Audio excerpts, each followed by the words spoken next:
She lives. They like skating. I see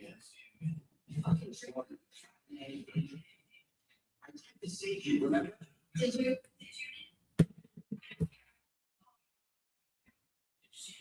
All right. What's good? What's good?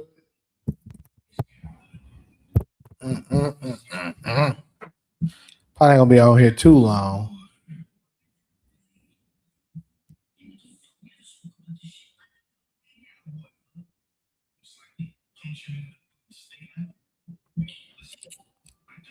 All right, we got a few little things to cover. What's good, Golson? Few things to cover right here. We got the the damn Sixers. Sixers done disappointed me, man. Especially Joel Embiid. Joel Embiid, whack ass, would have just got his points. I could have had a G today. I just could have had an extra G today if he would have just got his 20. What did I need him to get? 26 points? Whack ass nigga had 18. What's good, Joe, Freddie? Like, man, whack shit. You know what I'm saying? And now, of course, the Sixers are down 3-0, and Joel Embiid once again, which is absolutely insane, will suffer another second round exit. It's crazy, right? Like, this dude cannot get out the second round, bro. No matter how much you try to trust the process, their process will just never, never get there. Now, I watched the majority of that game, kind of. Well, not the majority, because I called it the second half. I watched the second half of that one, and something got to be done about Pandemic P, y'all. Pandemic P is always just like Pandemic P. Just will not show up when it's when the team really needs him. It's at this point. I'm good, Freddie. How are you doing? But yeah, for real, Pandemic P, bro. He had 15 points in the first half, and let me see what this clown finished with. Like, it's crazy. What did this nigga finish with? That nigga made it make another goddamn shot. I don't even remember. He didn't. Pandemic Peace finished with 15 points. It's crazy, bro. 6 for 18 shooting. I don't know what it is between. I don't know who's worse. Let me stop lying. I almost said some blasphemous shit. What's up, Sarah? What's up, Pauls? I almost said some blasphemous shit. I was about to say I don't know who's worse between Pandemic P, aka PPPP. Because during the pandemic, everybody was hitting them PPP loans. So I also call them aka PPPP. So Playoff P, aka Pandemic P, aka PPPP, is fucking trash. Now, I was like, the blasphemy I was getting ready to say is I don't know who's worse between him or James Harden. But I had to go ahead and recant that statement because we all know James Harden is the epitome of trash when it comes to playoff basketball. It don't get no worse than James Harden. James Harden is ass. I don't know what it is with dude. Like, at least PPPP has a little history, you know what I'm saying, of somewhat success in playoffs. Like, prior to his injury when he broke his leg, you know, Paul George was a problem during that time. He actually, put pushed the big three Heat pretty far with his best player being, you know, Roy Hibbert, and Roy Hibbert wasn't nothing special. So, with that being said, what's good, DeMarcus? Um, with that being said, playoff P, at least he does have um, somewhat levels of playoff success. James Harden has just crumbled year after year after year after year. Like you got so many examples of when this dude just fall apart and just can't do anything. Like dude is terrible. Paul George may be a choke artist, but he's not on the same level as James Harden. James Harden holds that title and it's not even close. Like, dude, James Harden, you can just go down history. Terrible in the NBA Finals 2012, choked like crazy. Then went on to Houston, did the same shit. The most, I don't know what is his worst choke job. I'm not even sure. Like he has so many of them. It's just insane how he just doesn't show up. And then, but the epic choke job in 2015 where Ginobili, Tim Duncan, and Parker and all of them sat out and still got closed out because this clown, I think, may have had 10 points. Let the San Antonio Spurs bench to beat him. Then, of course, he choked in 2018 when they missed him 27 straight three-pointers. Then he choked again in the next year, 2019. Kevin Durant goes down. Because it's crazy because I actually remember in 2019, it was people that was claiming James Harden was better than Steph Curry. And I was like, y'all motherfuckers are definitely out of y'all minds, right? And then they were that then Kevin Durant got in because they was claiming the only reason why Steph was winning because Kevin Durant was there, which I told them is far from the truth. Then Kevin Durant gets injured going, and he goes down midway through Game 5, while the series is tied 2-2. Golden State goes ahead to proceed to Steph Curry finish them off in Game 5, and then the second half of Game 6, he erupted and eliminated them in their own house. So another major choke job for your boy James Harden. And then I can keep going on, bro. Like I ain't gotta keep going with James Harden. We all know this dude is terrible. So if it's any James Harden fans, oh hey, it is what it is. But dude is absolute trash. So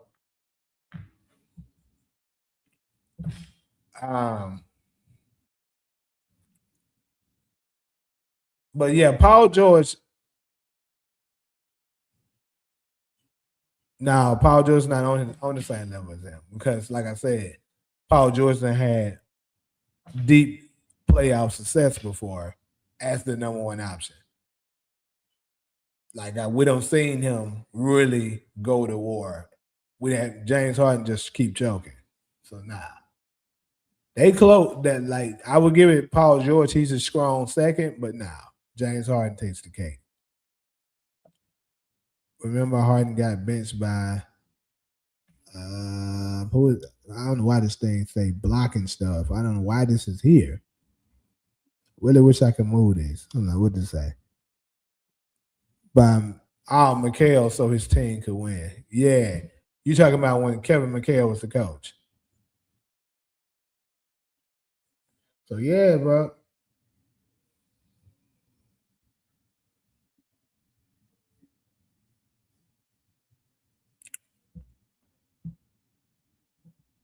Yeah, it looks like it, DeMarcus. I'll give you that. It looks like they about to sweep them. This sucks, but it's what it's looking like.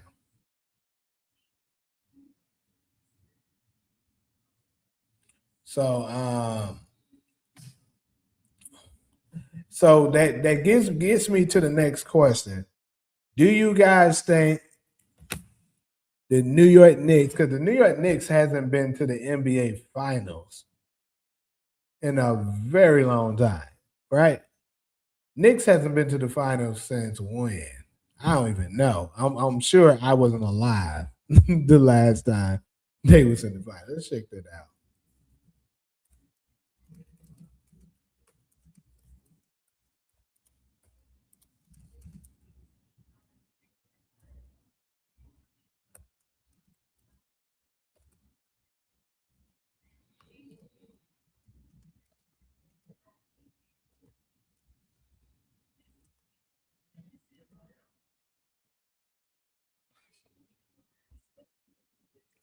My bad. That's it, but finals. Shit.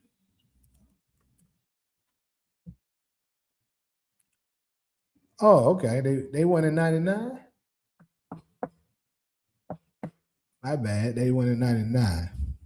The last time they won a championship was before I was born, though. I did not know that's who San Antonio beat in the final. That's very interesting. But yeah, so anyways, though, their first time making it to the finals since 1999, and I see y'all helping me out in the comments. 73 is the last time they won. So could they possibly get to the finals this year? They got a good shot at it. The only team now that standing in their way is Detroit. How well do they fare against Detroit? Is I'm not sure because Detroit is a tough, gritty team. That's what I'm really concerned about there. You're gonna have the dynamic of Cade versus Bronson. In my opinion, I'm gonna take Cade over him.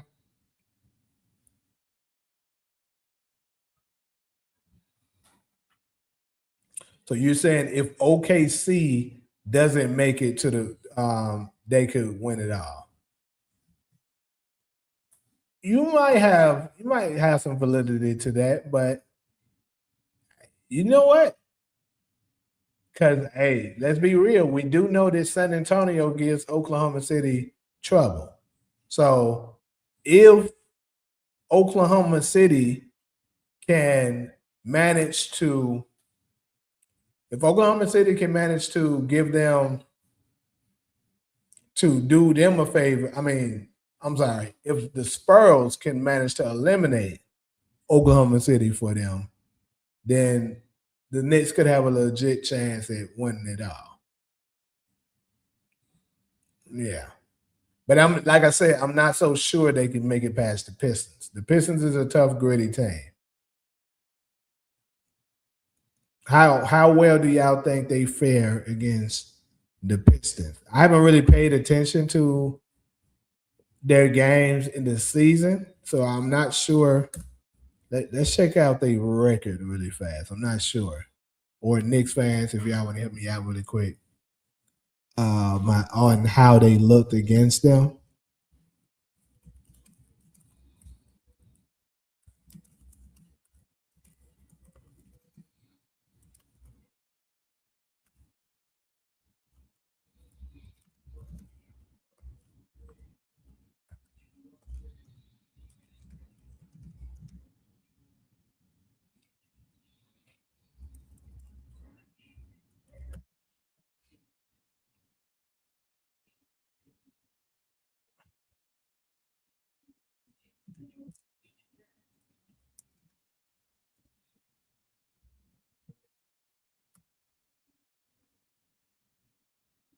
So the Pistons.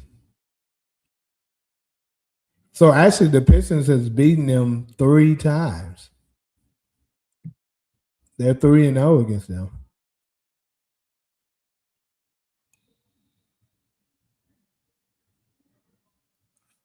So that's the thing, Knicks fan. Y'all let me know.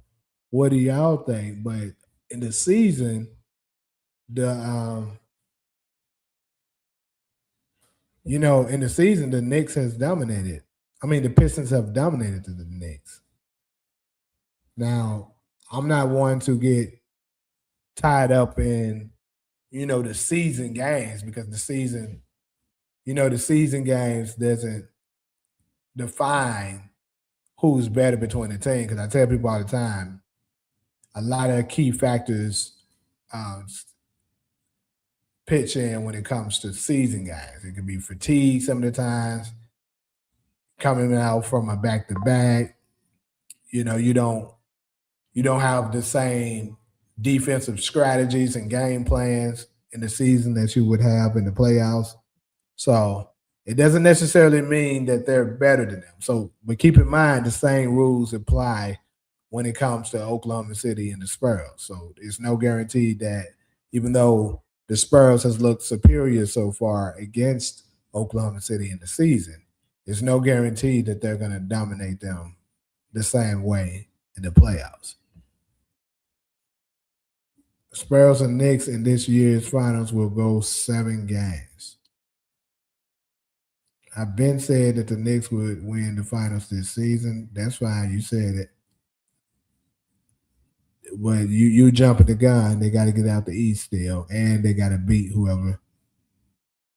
They also have to actually beat who comes out the West. So, nah. You jumping the gun. Pistons' problem is they only have one solid playmaker / shot creator. Okay. And I must say, probably of all the teams that's remaining in the playoffs, the Knicks is probably the least team I watch. Make sure y'all smashing that like button, though. I haven't even checked it. I know a lot of times niggas be sitting on here and they don't even pay attention to the liking the video. Make sure y'all smash the like button. If you're not subscribed yet, go ahead and hit the subscribe button. If you over there on X, same thing. Make sure you follow, hit the like. If you're ugly ass on Facebook, same thing.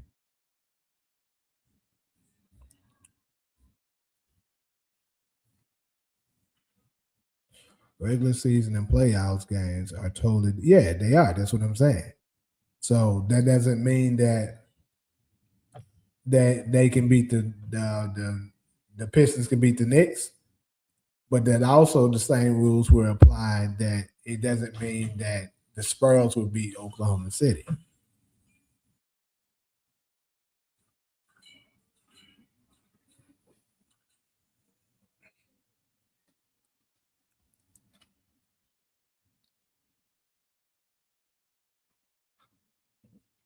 Knicks versus Timberwolves in the NBA Finals is crazy, bro. Now that, if you want to make another bet, I'll bet. I told you this last time. I will absolutely bet that with you. Now it's gotten worse for you because the Spurs are up 2-1.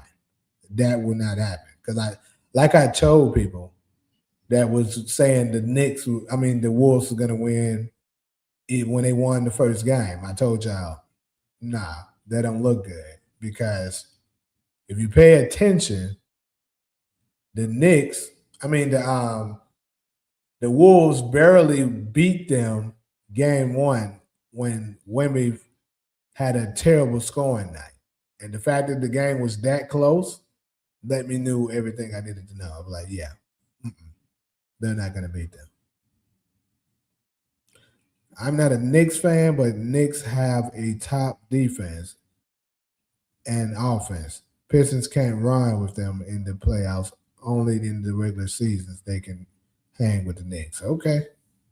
Like I said, I'm not going to speak too much on it because I'm not aware. Like I haven't watched too much of the Pistons. I don't know much about them.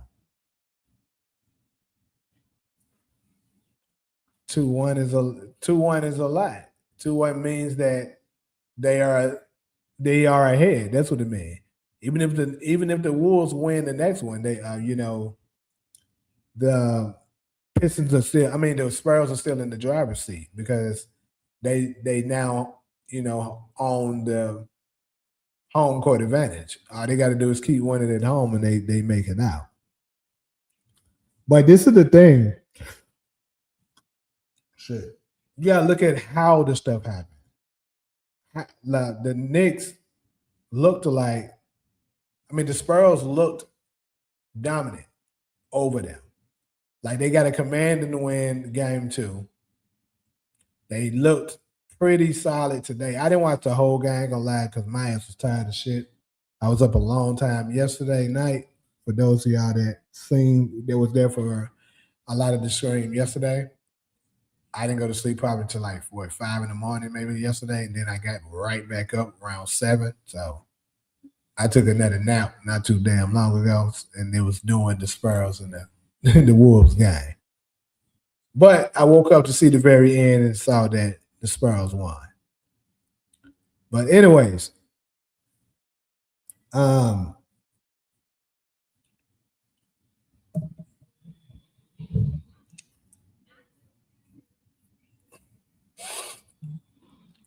next thing, though, I kind of want to dive into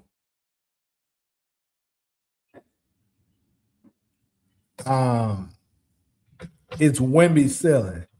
We kind of talked about this a little last night, and I want to do a little deeper dive into the ceiling of Victor Wembanyama.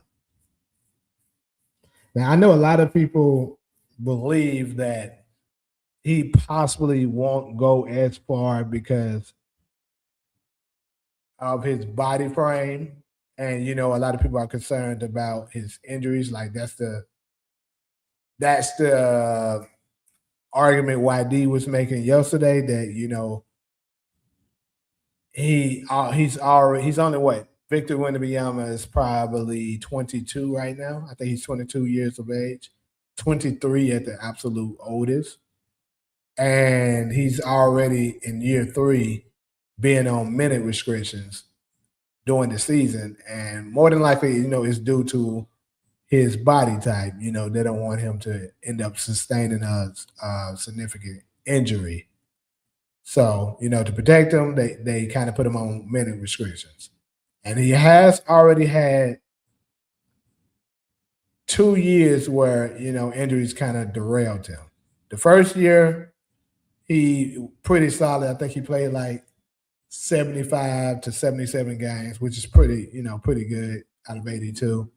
And then the second season, he ended up missing half of the season. And then this year, he played 65, if I'm not mistaken. So certainly injuries could be a problem of what we might want to look at when it comes to him. But let's go ahead and speak from a hypothetical standpoint. Like we don't really know what injuries may bring when it comes to his career. Let's just simply focus on if he does stay healthy. How far could Victor Wembanyama go? That's what we're talking about. Because they keep on trying to, put these other people against Michael Jordan. Like, unless you just you just delusional, a delusional Michael Jordan, LeBron fan or something in that nature, more than likely, Michael Jordan is the greatest player to come out of the NBA. We know that. Now, I know a couple of people, like such as DeMarcus, have Kareem over him, but to be honest with you, even having Kareem over him doesn't even make sense. There's a lot of stains on Kareem's resume that you can point at that stops. And then, like, I know a lot of people try to factor in to say his college days and all that. Like, we're talking about the NBA. We're not talking about what they did in college and shit like that. That doesn't mean anything. But we're talking about how great were you at the greatest level of basketball? How dominant were you at the greatest level of basketball? And when it comes down to that, nobody does better than Michael Jordan. LeBron's not even close. I'm not even trying to dig into that. But in my opinion, he's not even close. It's just a manufactured argument that they've created in the media simply to sell their product, which is the NBA, to make you think that they have the greatest thing since sliced bread.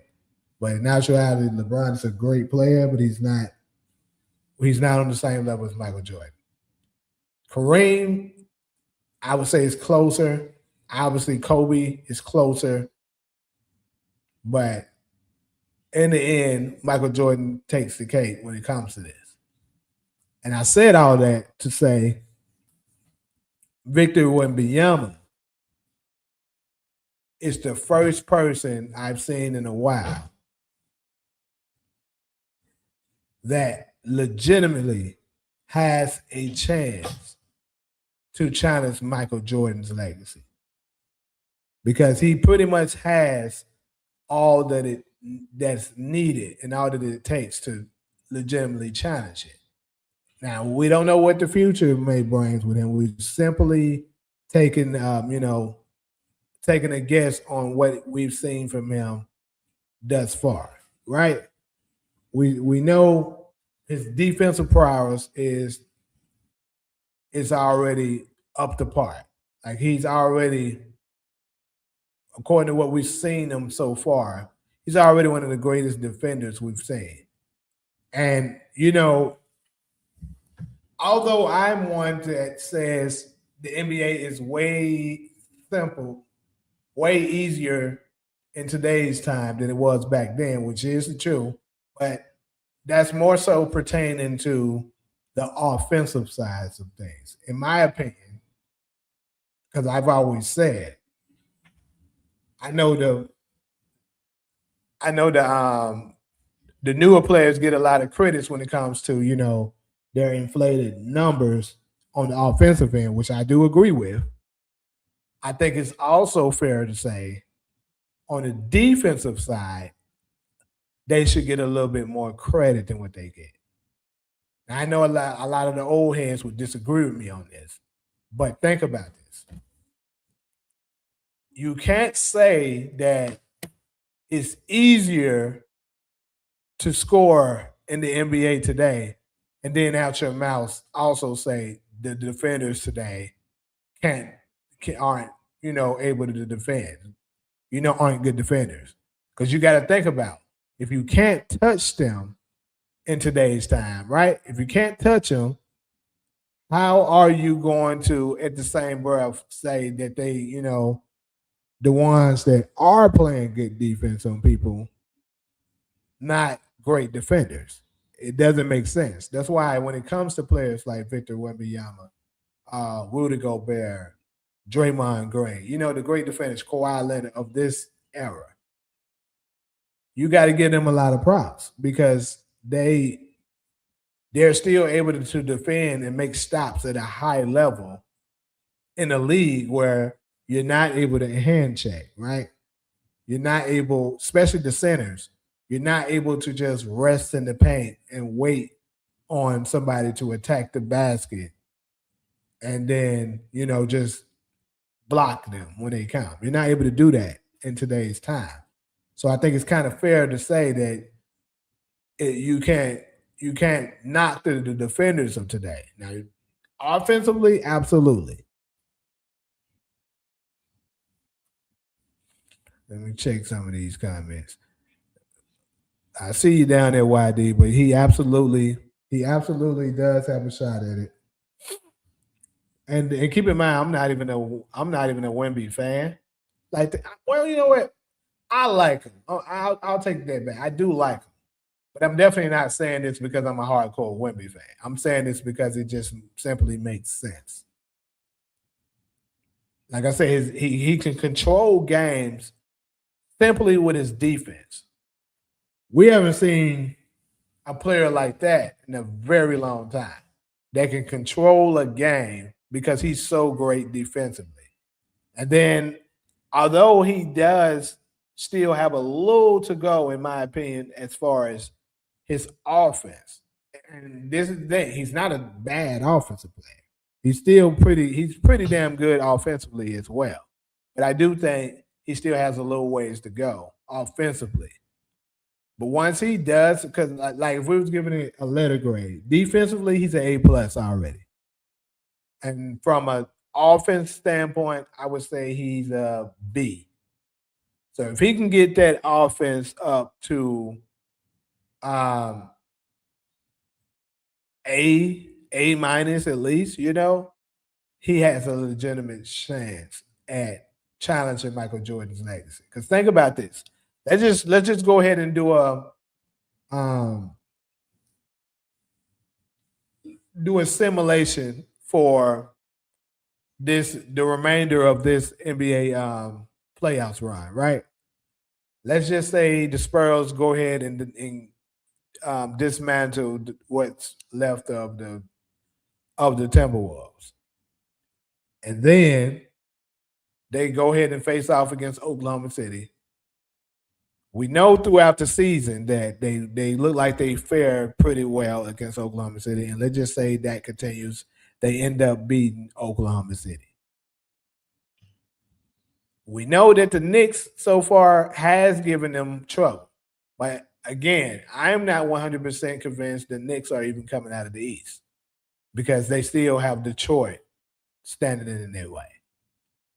So whichever one ends up winning between Detroit and the Knicks, either way, let's just say the Spurs beats whoever comes out of the East. So now that's one title and more than likely Finals MVP for Victor Wembanyama. So now he would have already in just 3 years a Defensive Player of the Year, a Finals MVP, and a championship, right? If they can find a way to win, because this is the thing, teams like the Spurs, teams like Oklahoma City has the recipe to actually win back to backs. Because typically when it comes to back to backs, teams who wins back to back, they stellar in the defensive department.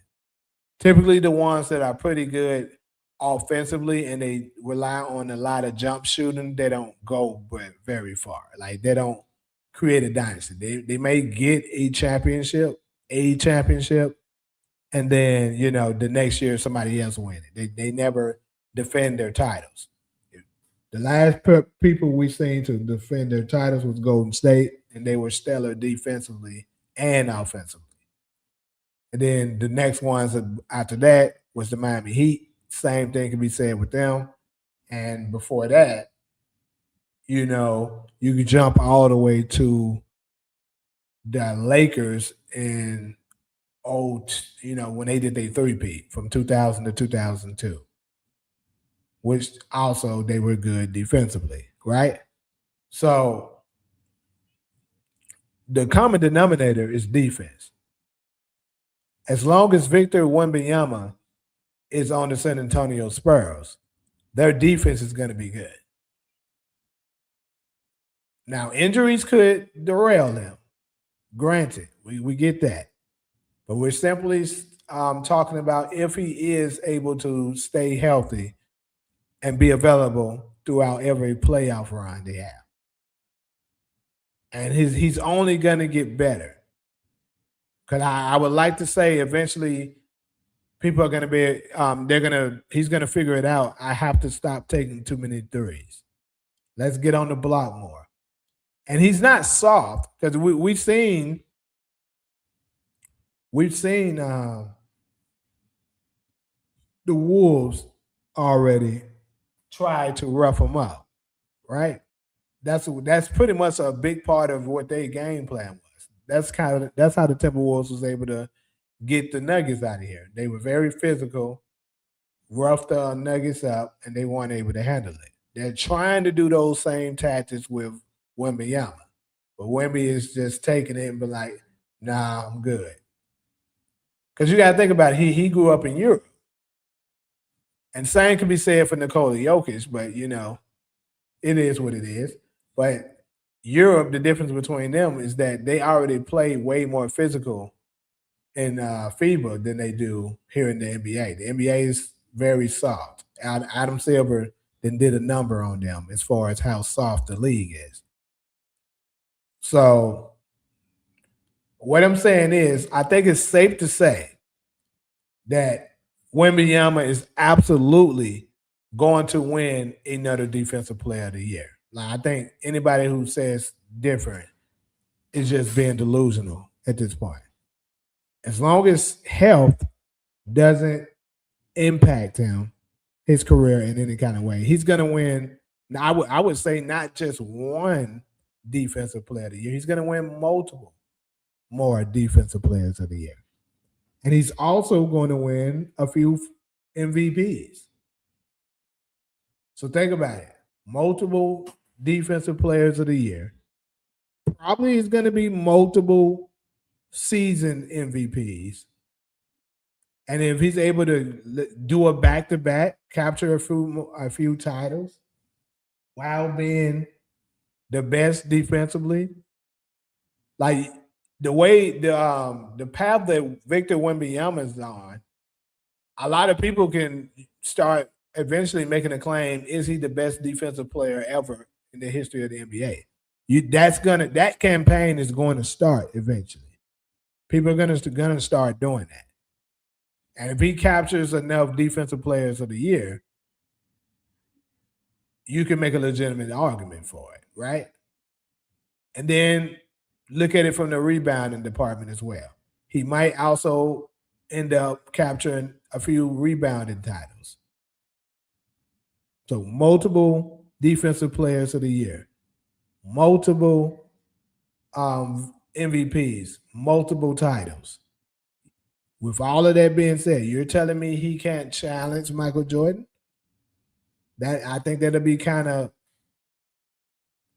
at this point, I think it would just be feelings based if you believe he can.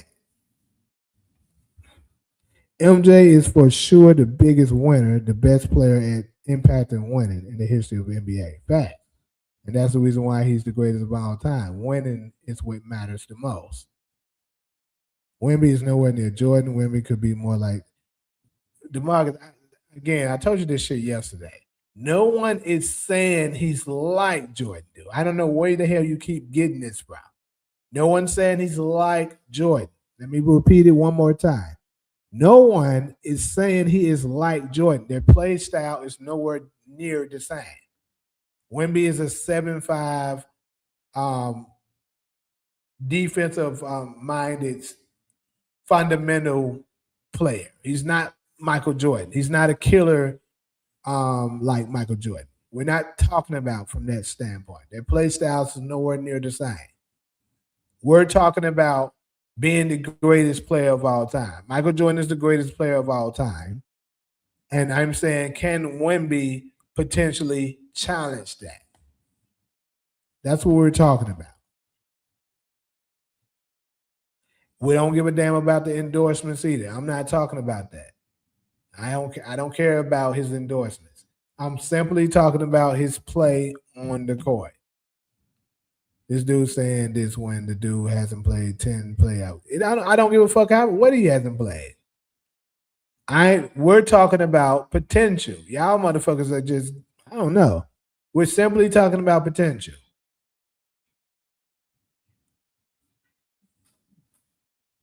I'm nowhere saying I don't have this. He's not ranked nowhere yet. In my book, Wemby's not top 500 yet. He hasn't done anything. But I am simply going by what I've seen so far. In fact, when I first seen him, his rookie season, my brother is a San Antonio Spurs fan. When I first seen him, his rookie season, I was like, you know what? Wemby is something I've never seen before. Wemby could possibly challenge Michael Jordan in the future for the greatest player of all time title. Keep in mind, I don't have no skin in the game. I have no reason to want to promote Wemby. I'm not a Spurs fan. In fact, I'm far from it with the history of me and watching the NBA. But at the end of the day,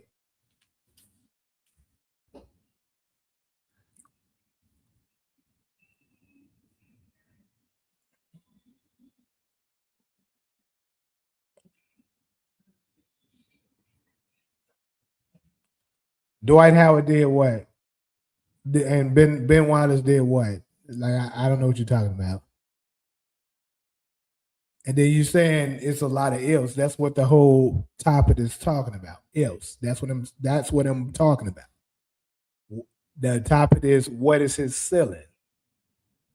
That's what we're talking about. Y'all folks, I don't know why in the world y'all getting like that, but it's okay. I'm simply talking about how far can he go.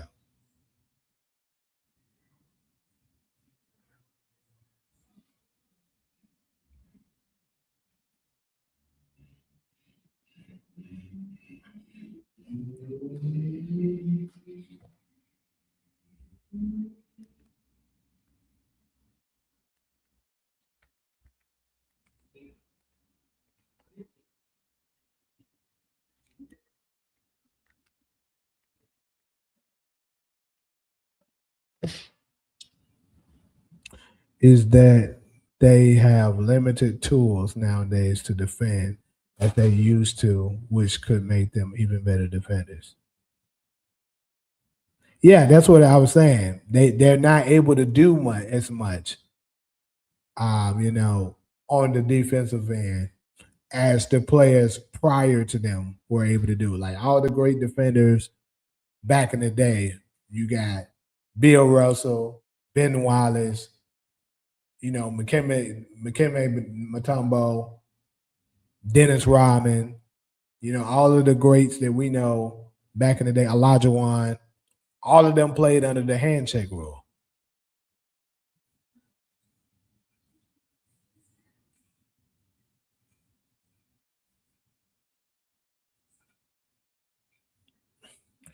Will he have the impact off the court as an icon to make the GOAT debates? Bill broke barriers. Kareem changed his name. Jordan had off the court stuff and shoes. Kobe had the the grape chase. Will he build the but just to join the GOAT debate and become a household name? So look, if we're talking about from that standpoint, then you guys got me. But keep in mind, I said at the top of this that I am simply stating on the court play. I'm talking about being the greatest at the game of basketball in the NBA. That's what we're talking about. We're not talking about all the other stuff. That's why when he said something about endorsements earlier, I was like, we're not talking about the endorsements. That's not what we're talking about. If we're talking about popularity, how much money he's going to make off endorsements and things in that nature, the legacies, and being an icon and stuff like that, household name. Yeah, he probably couldn't challenge Michael Jordan when it comes to that. He's not going to even be able to challenge LeBron probably, or even Steph, Kobe. But that's not what we're talking about. We're talking about when it's all said and done, once their careers have been cemented, the potential, the ceiling of how far Wemby can go. Because one thing we should be able to agree upon is that his defensive prowess is like something we've never seen before. We've seen some great defenders in our league before, no doubt. But see, I think you mentioned Ben Wallace. You mentioned Dwight Howard. These are guys that were primary bigs that could only defend other bigs. Victor Wembanyama, we see blocking guards. Like he'll go out there and use his length and actually block guards, affect their shots a lot. That's not something we've seen like that before. Not saying that none of the other, bigs have ever never blocked a guard before, but on a consistent basis to be able to go out there on the switch and actually hold his own and alter their shots just as much as he's doing the ones in the paint, is something like what we haven't seen before.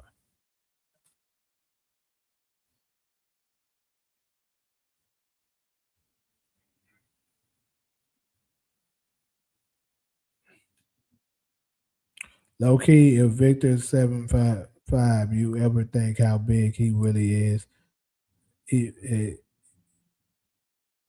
Okay, this mine. Let me get your ass up out of here. Okay, Sam. I don't know why the way y'all fruit cups keep on trying to come in my lab like this, bro. Shit is crazy.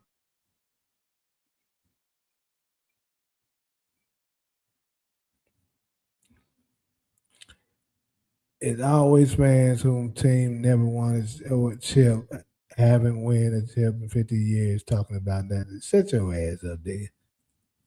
He'll be lucky if he's better than the dream when he's done. All right. Y'all can agree with each other all y'all want. No one gives a fuck. I'm what I know is I'm giving the facts. And then y'all keep on. This is the thing. Y'all keep on talking about shit that I'm not talking about.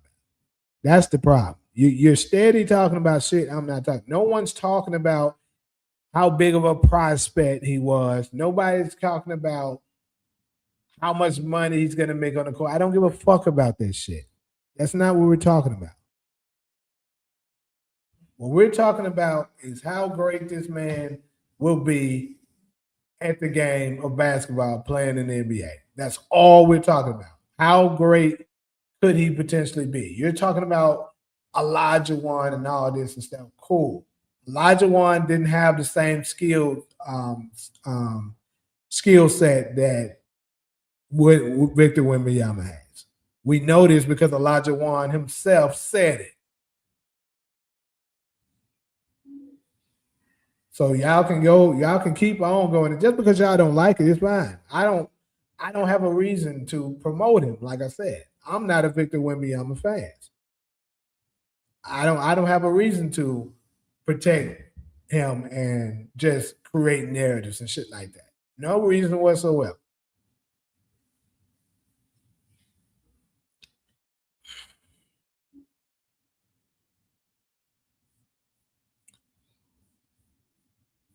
Could Wemby guard Shaq?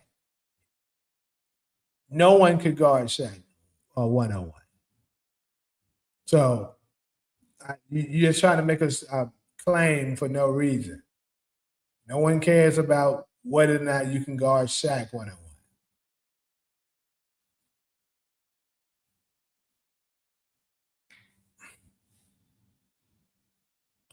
Who would you say? Appreciate the soup. We said, who would you say is better, Hakeem Olajuwon or Tim Duncan? Shit. That's actually a good question. They're both pretty damn good defensively. Um, Pretty good offensively. I would say Olajuwon was a little better offensively, probably.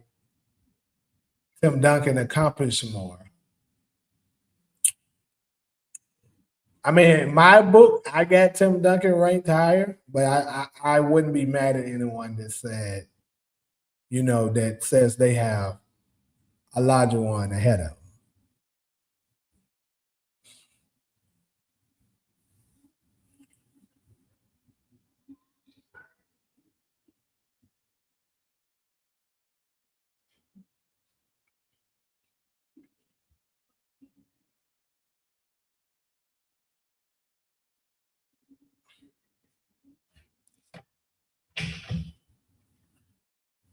You're saying, and then this is another thing. All these people that y'all are naming, let's just say Victor Wembanyama wins the title this year. If if um, if Wemby wins the championship this year, all the people that y'all talking about right now, he automatically jumps ahead of them already because Giannis has one championship. And he got it what? I don't know what year he was, but way after year three. In year three, Giannis was bench warming probably. Giannis is one of those stories where he ended up getting much better you know, throughout his career as he prolonged, like what, maybe year seven or some shit, he became great. But yeah, And I don't get where all this is coming from. Like they acting like I'm just saying Victor Wembanyama is the greatest player ever, or he's going to be the greatest. I'm not declaring that. We're strictly talking about how far can he go. That's what we're talking about. What is his potential? And I believe his potential is he could challenge Michael Jordan. I can understand why y'all up in here saying what y'all saying.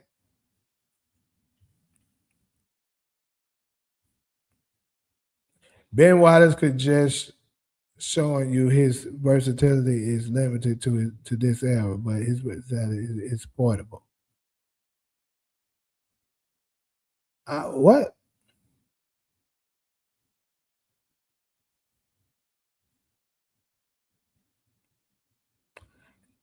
Okay, so you're saying that he's only able to do this in this era? No, I don't think he could.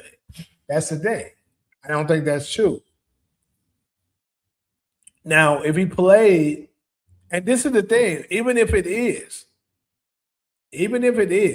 he's still, you only can deal with what era they're in. That's why when it comes to folks comparing eras, I keep telling y'all, you only can compare it in comparison to how great were they in their era. That's the reason why, and I don't mean to slight LeBron now, but I'm going to do it since you're basically forcing me to do so right now.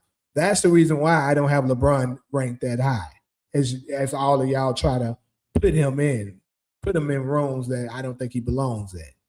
He didn't dominate his era. You can say, oh, this person did this and did that. Oh, he scored. Like, that's something that I noticed that a lot of LeBron fans try to make claims upon. Oh, look at how much he averaged in comparison to this person 20, 30 years ago. It wasn't the same. You cannot compare the era. Scoring was done totally different in the 90s than how they are now. It was done totally different in the 2000s than they are now. So you can't compare it. You have to compare it. What was their production on the court? That's how you compare it. How much did they win? How much did they dominate their era?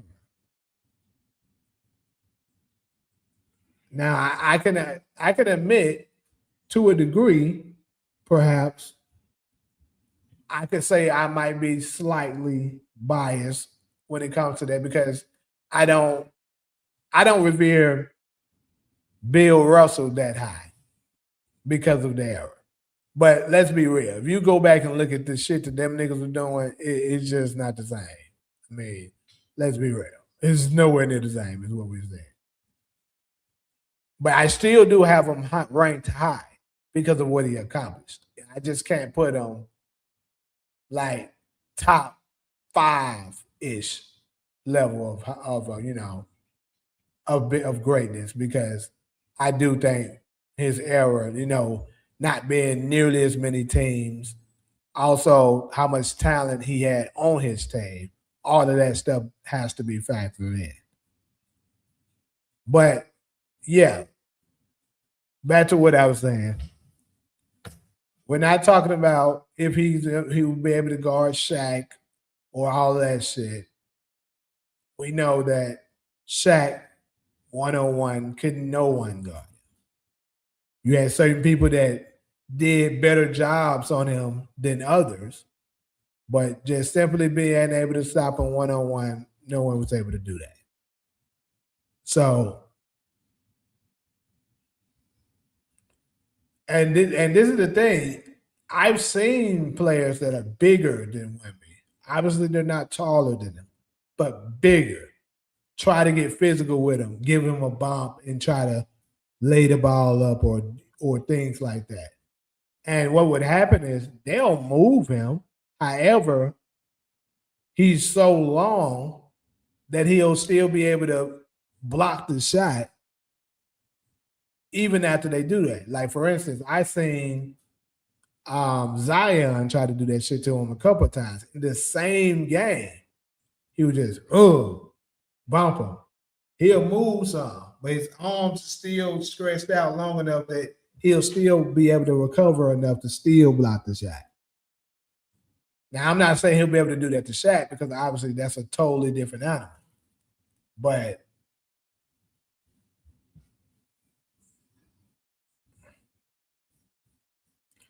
that's your opinion. See, y'all, this is the thing. Y'all can't get past your own thoughts of what his play style is. That's why y'all comparing him to Hakeem.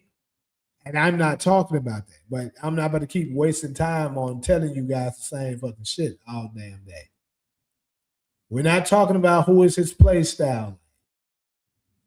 We're talking about being the greatest.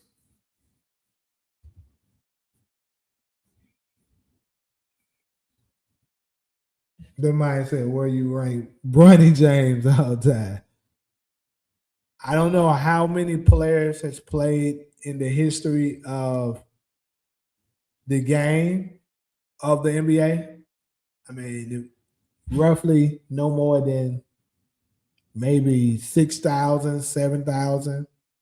I have no idea, but let's just say roughly there was 7,500 players, 551 players in total to ever play in the NBA.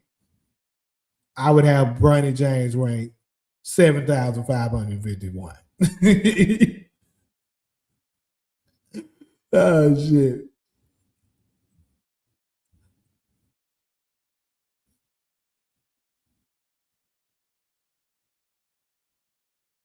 No, you motherfuckers compare MJ to LeBron. That's some shit. Y'all, this is just something y'all don't want to hear, so y'all don't want to say it. You motherfuckers are comparing. First off, like I said, people who really, really watch them motherfuckers and they see like, okay, you don't seen this dude fail numerous of times, know that there's no comparison. That shit, that's why I keep saying it's manufactured. It's not real. Anybody that actually honors winning knows that there's no comparison.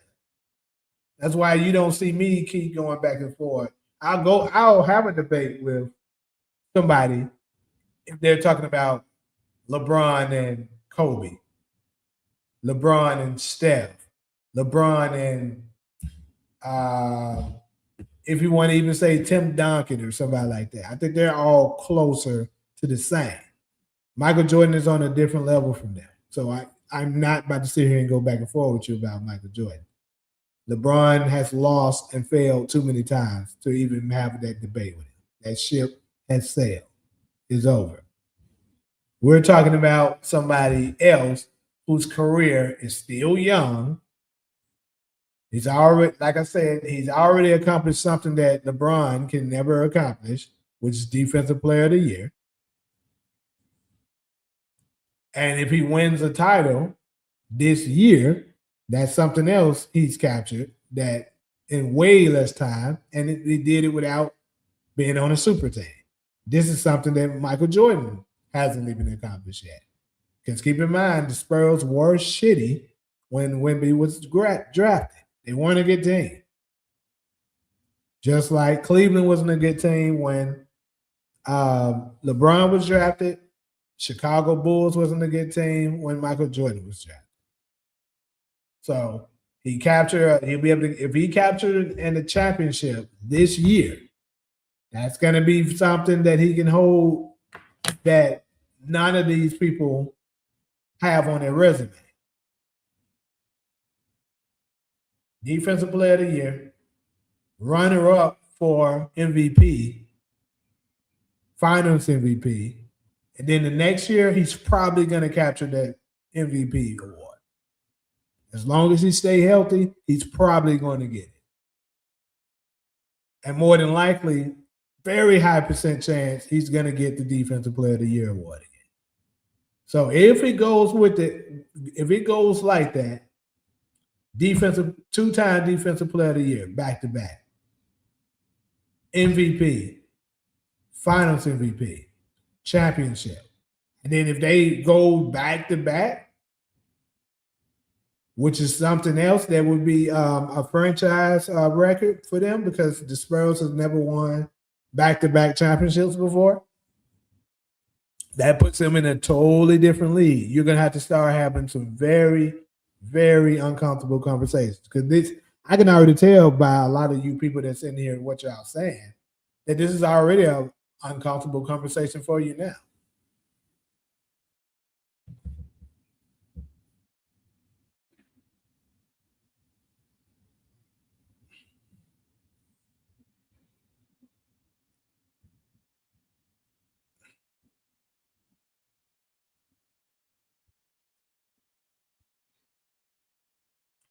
Other big men have scored 100, grabbed 20 boards, put up 10 blocks. So being the greatest big man of all time, we've seen it all in a certain sense. Shaq, powerfully unstoppable. Sure. All of that, sure.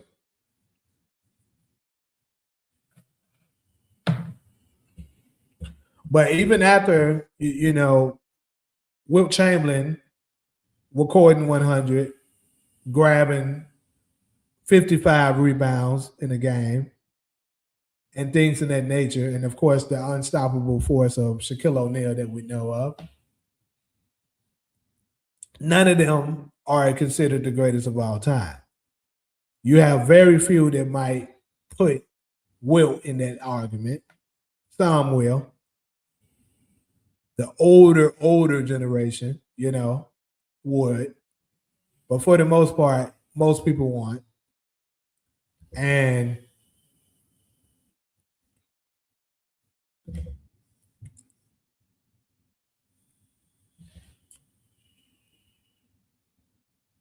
so get backs only. We're talking about basically what I was talking about is how far can we potentially see Victor Wembanyama's career reaching. We're not talking about who is his closest person we can compare him to, which is what these niggas keep trying to do. That's not what we're talking about. We're saying with what we see right now, how far could his career go? Like I said, he has a Defensive Player of the Year already.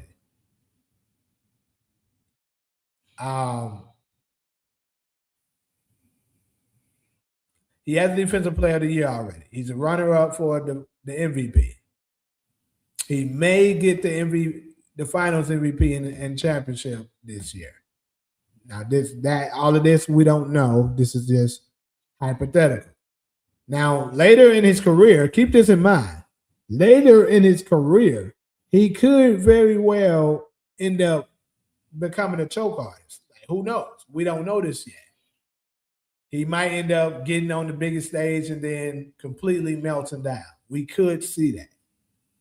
And then we would have to have some different conversations. Like, okay, looks like he's a choke artist. He doesn't have that. He doesn't have that killer gene up in him. He doesn't. And then that's another thing that I noticed about Wemby that I can say about him that I can't say about other players. It seems as if he has that competitive spirit in him as well. Like, I saw how badly he wanted to win in the Olympics. When they was playing in the Olympics, dude was legitimately hurt when they lost to USA. Also, this past All-Star game, we know how atrocious the NBA All-Star game has been the past 8 years for sure, I would say. It's been absolutely awful to the point that people don't even watch it. No one cares about it. That's how bad it's been. And once they basically put it in there, implemented that they want to get back to a more competitive style of basketball in the All-Star game, Wemby set the tone. Anthony Edwards said it when they was was interviewing him when they was playing competitively. he was like, yeah, Wemby set the tone. He saw how Wemby was. He was coming at everybody. And then you could tell, unfortunately, his other teammates like Luka, Jokic and shit, they wasn't trying. Wemby was trying to win hard as hell. And like I remember when Scotty Barnes hit the three that iced the game on them, the very first game between the World and, what is the World and USA, I believe it was. Stripes and the Stars, or the Stars, that's what it was, the Stars. And somebody, I don't know who it was, but somebody was lacking on defense and allowed Scotty Barnes to end up getting an open shot.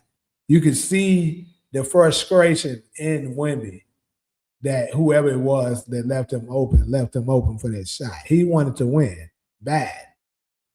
So, like I said, he has that competitive spirit in him, which is also a good thing because a lot of these people, that's like a lost art in the NBA now. These motherfuckers don't want to compete no more.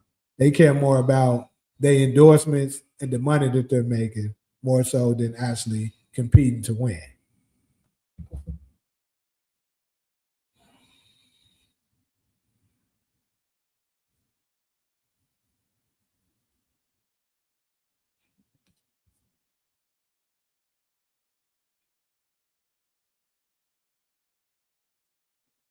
Who would I say would be better between Mutombo and Yao? That's easily Yao. Mutombo was just more of a defensive player.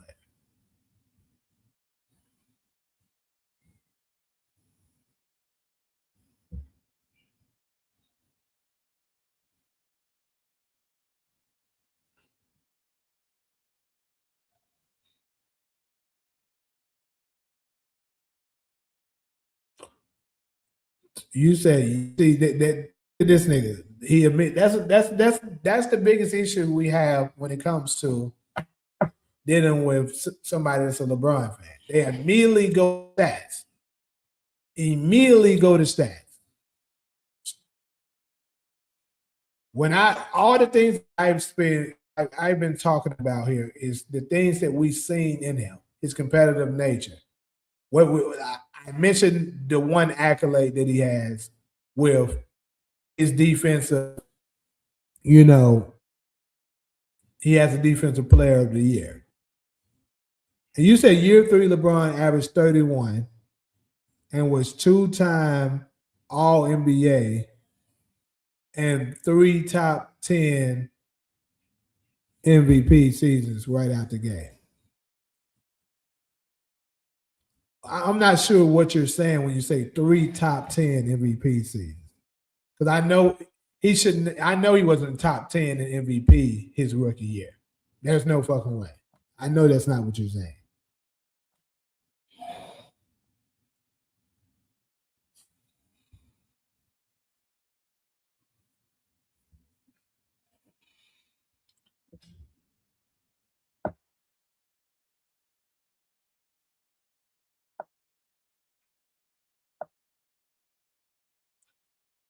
This nigga, right?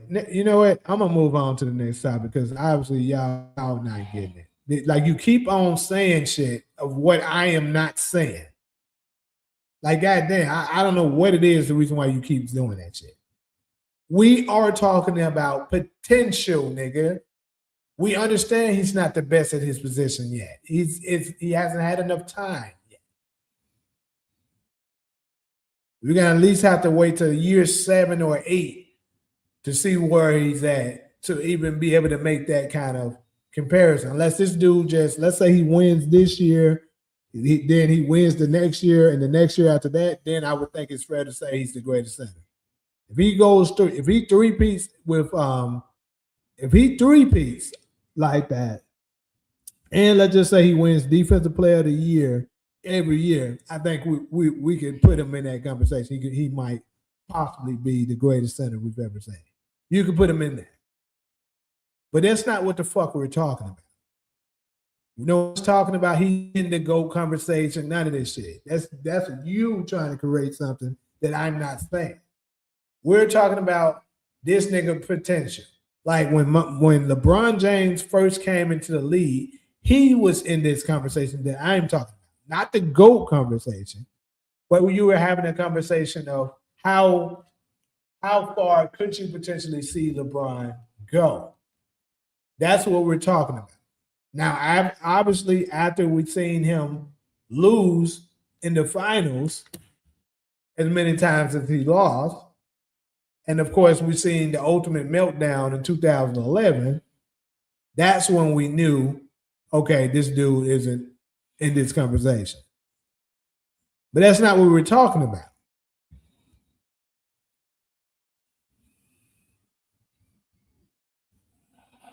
That might say Wemby's play styles like Mutombo. That's crazy as hell. Mutombo on the offensive end, all he had was a jumper. Literally, that's it. And this nigga said his play styles like him. Then nigga, man, I almost kick your ass. I should time your ass out for saying that bullshit.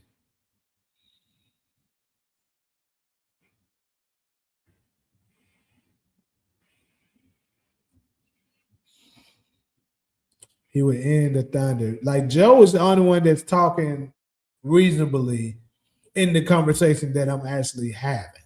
Y'all keep trying to create different narratives of things I'm not saying. Like Joe, obviously, as we know, is a big Michael Jordan fan. If anybody slights Michael Jordan, he comes up to get on your ass.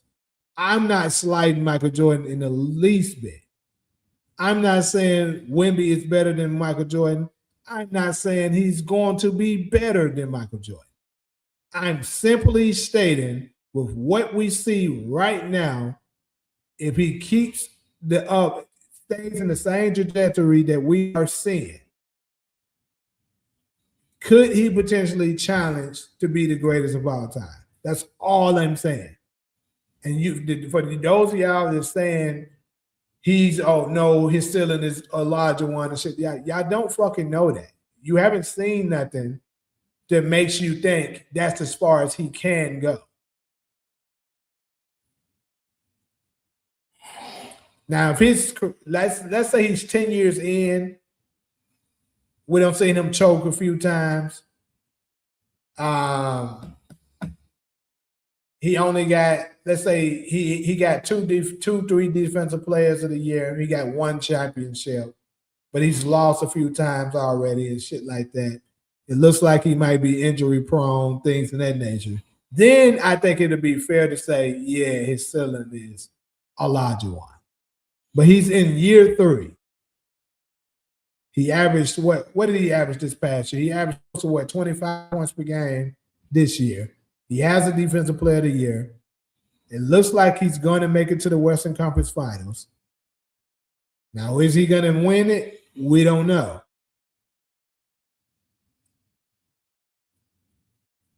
But you cannot tell me that's his ceiling, judging by what y'all saying is simply because that's what you want. But I'm saying, judging by what we're seeing, yeah, he could challenge it. Matter of fact, I'll go as far as this. I used to say when I was watching Kawhi Leonard, I was like, Kawhi Leonard had a chance to challenge the greatest of all time. Now, a lot of y'all probably would laugh at me for saying that, but let's really look at what Kawhi Leonard accomplished at this time period. The time period that I said that was in 2019. So in 2019, he had 2 NBA championships, 2 defensive players of the year, 2 finals MVPs. Now, he didn't have any season MVPs. So I guess for the people that honor season MVPs as much as they do, would knock that. But for me, the finals MVP isn't that important. Now, he didn't have any scoring titles either. But the major accomplishment that I think that could put him in the conversation slightly would have been he won with 3 different teams, and he wasn't team hopping, joining forces with other teams. So 3 different championships, 3 different finals MVPs, while getting the defensive player of the year award, which is actually pretty hard to obtain.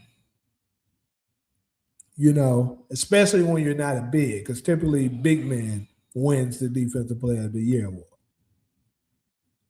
And then on top, then you win with 3 different franchises. Plus, what I was the biggest icing on the cake, what I was looking at, because keep in mind, he was moving to the Los Angeles Clippers. If he was able to successfully win a title with the Los Angeles Clippers, a franchise that has never won the title before, you can legitimately make a strong argument to say, damn, everywhere Kawhi Leonard go, a championship comes with it. And he didn't have to stack the deck to do it. You can make a strong, appealing argument about that. But now we have the ability to look at history. We're now sitting at 2026. He hasn't won any championship. He has failed miserably in the Clippers uniform. And, you know, he hasn't accomplished pretty much not much of anything since then, right? A few All-Stars, maybe a few All-NBAs. But other than that, that's all he's accomplished. Now you can see, okay, yeah, his ship is sailing. He doesn't have a chance at being in any of those arguments. But at the time, in 2019, if he could have went to the Clippers and won a championship immediately with that, and let's just say he went back to back in the Clippers uniform and successfully took over LA, let's say the LA would have been the Clippers town instead of the Lakers town, you could make a strong argument that Kawhi Leonard could be in that conversation. But like I said, history told us that he's not. Now, back to Wemby, history is still here. We don't know what history looks like. So you can't say he's not going to get there, and nothing that we have seen proves that.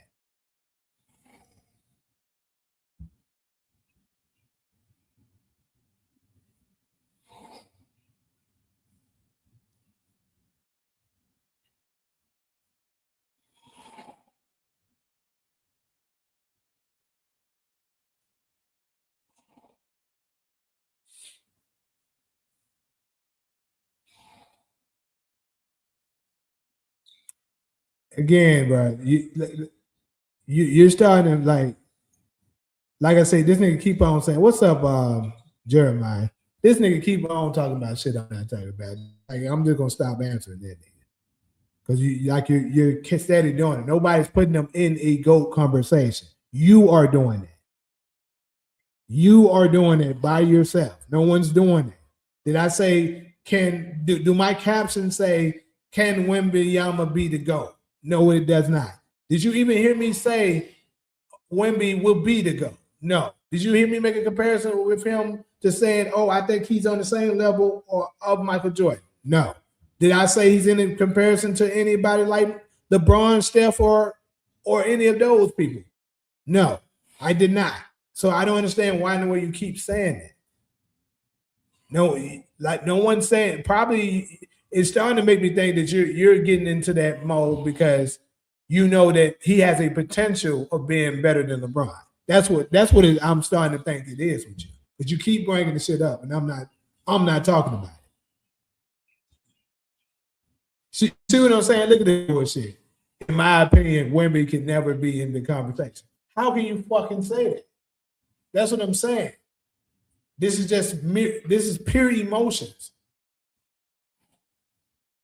Again, I'm not a Wemby fan. I like him, I guess, to a degree, but is he one of my favorite players? No. There's a lot of players in the league I like better than Wemby. But I'm just simply stating, looking at where he's at. Keep in mind, I had this same conversation about Shea. But the difference between Shea and Wemby is Shea is never going to win a Defensive Player of the Year.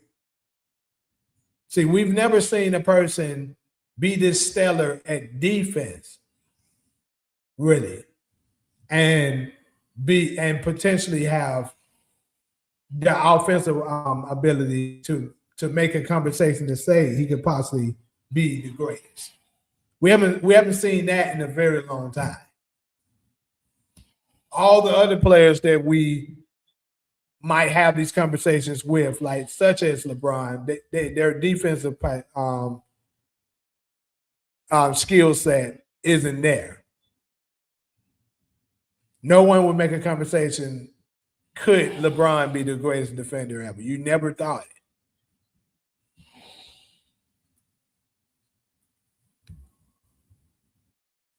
Kobe had 3 rings at 23.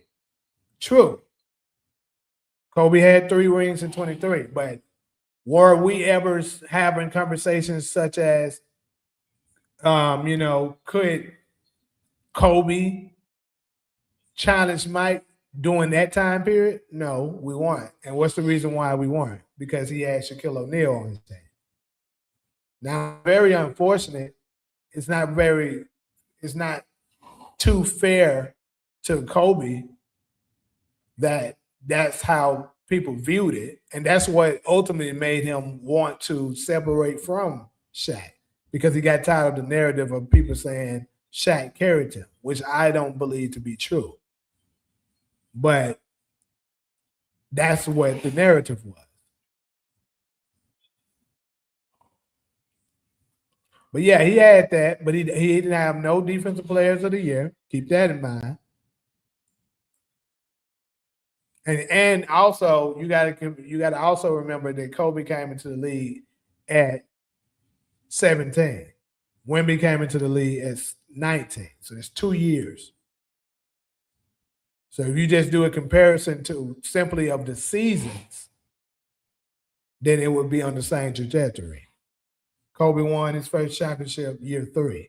If Wemby wins this year, he would win his first championship in year 3. And then on top of that, he has a defensive player of the year, and he doesn't have a Shaq on his team. So he could be the finals MVP, and it'd be no question who was the Batman and who was the Robin. You know for sure he was the Batman.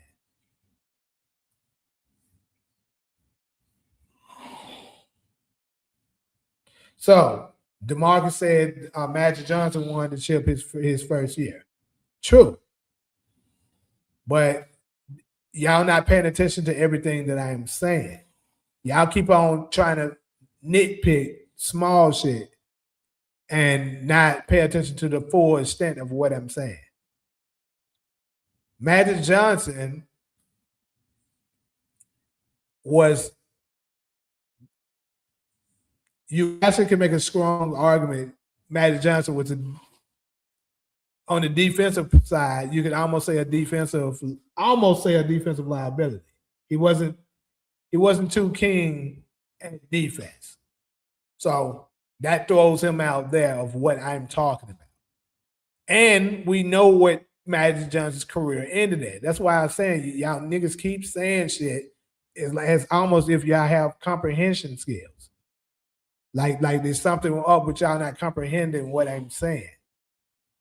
Magic Johnson's career is already submitted. We know how far he went. Now, if you want to say in the beginning of Magic Johnson's career, let's say the beginning of Magic Johnson's career was today. And let's say this was his rookie year and he captured an NBA championship as a rookie. And let's say the same way it happened there, he had to play center position and things like that. Sure. You can have a conversation like, damn, this Magic dude is really good. Could he potentially turn out to be the greatest of all time? Because at the time, there'll be something we've never seen before, right? But we know how his career ended. So that I don't understand why you're bringing him up. And you're saying Kawhi never had a chance. That's fine. That's in your opinion. And again, you're thinking about it because you know where Kawhi Leonard is at now. But like I said, when I first was thinking this is 2019, and I wasn't the only one. In 2019, others were saying this. And this was mainstream.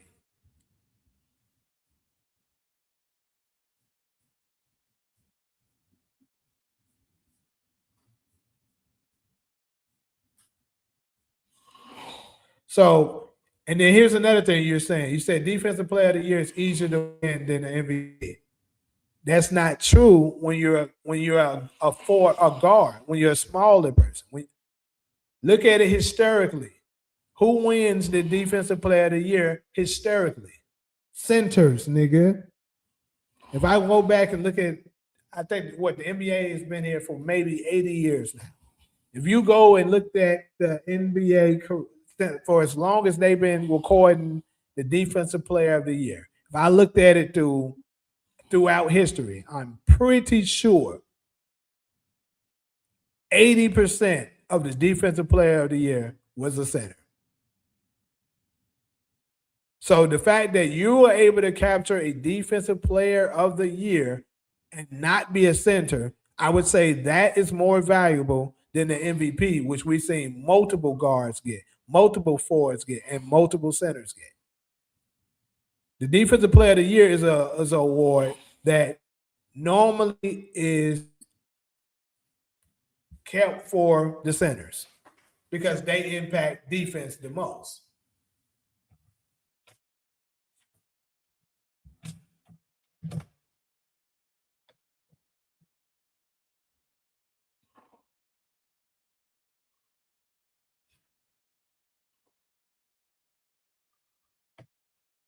Man, if you want to share your top 10 of all time, go ahead.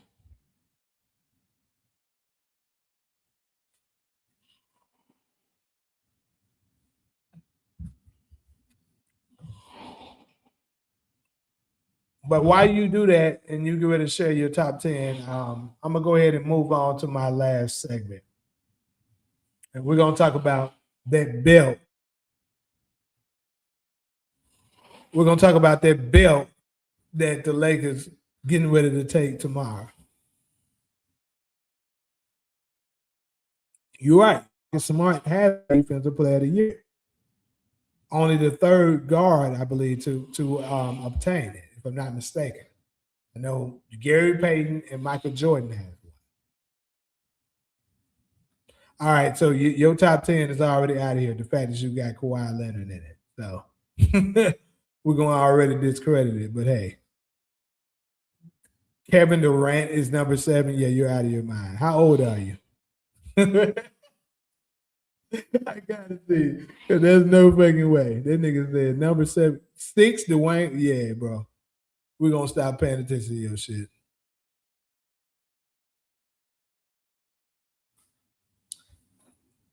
That nigga out of his motherfucking mind. Are the same accomplishments prestigious as they used to be? No, I would say. Shit. Curry number 4, Duncan number 3. Yeah, this is insane. Kobe number 5. Goodness. LeBron number 2. That's cap. The only thing I agree with you is number 1, Michael Jordan, boy. That's other than that, your shit's pretty damn bad, my boy. Not gonna lie to you. But hey, I'm not gonna shit on you for it. Shaq number 10 is not terrible too. Larry Bird at number 8 is not bad. But KD don't belong nowhere near this top 10. Dwayne Wade is nowhere near top 10. Well, I ain't gonna say so. Dwayne Wade, in my opinion, is top. You can put him anywhere between that top 20, top 30 area. Kawhi is not even in the top. Kawhi is like top. Maybe you can put him in the top 60, perhaps. Maybe top 60, yeah. 50 maybe. But that's he's not going no further than that. That's insane. Kobe number 5. I mean, if you want to say that, I'm not mad at you. Curry number 4. You know, y'all know me. I'm a huge Curry fan. I'm not furious about that, but hey, he wouldn't have Curry at number 4. Okay. Duncan at number 3 is kind of crazy. Even though I think LeBron is not number 2, I'm not furious about it.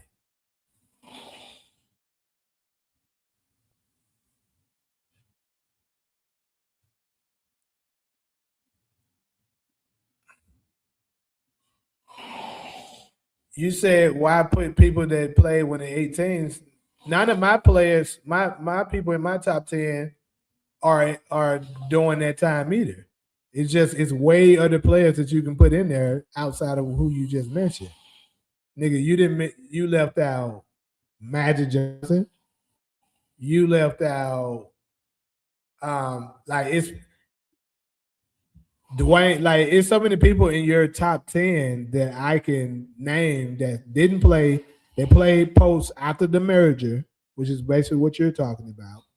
That is way better than a lot of the people that you're naming. Like Kevin Durant, Elijah One is better than Kevin Durant. Wilt is better than Kevin Durant, even though Wilt is before the merger, so let me not name him. Shit. Um,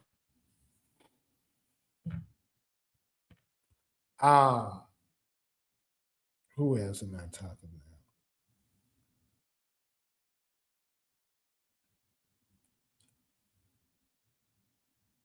I don't know why my brain gets fried like that right now. But yeah, like I said, Elijah One. Who else didn't he mention? Let me think of my own top five. So I can know.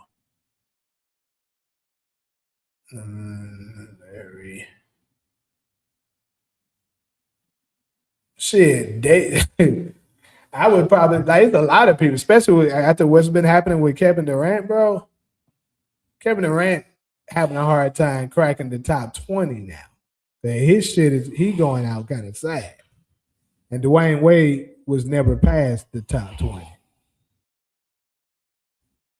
OKC is repeating, perhaps.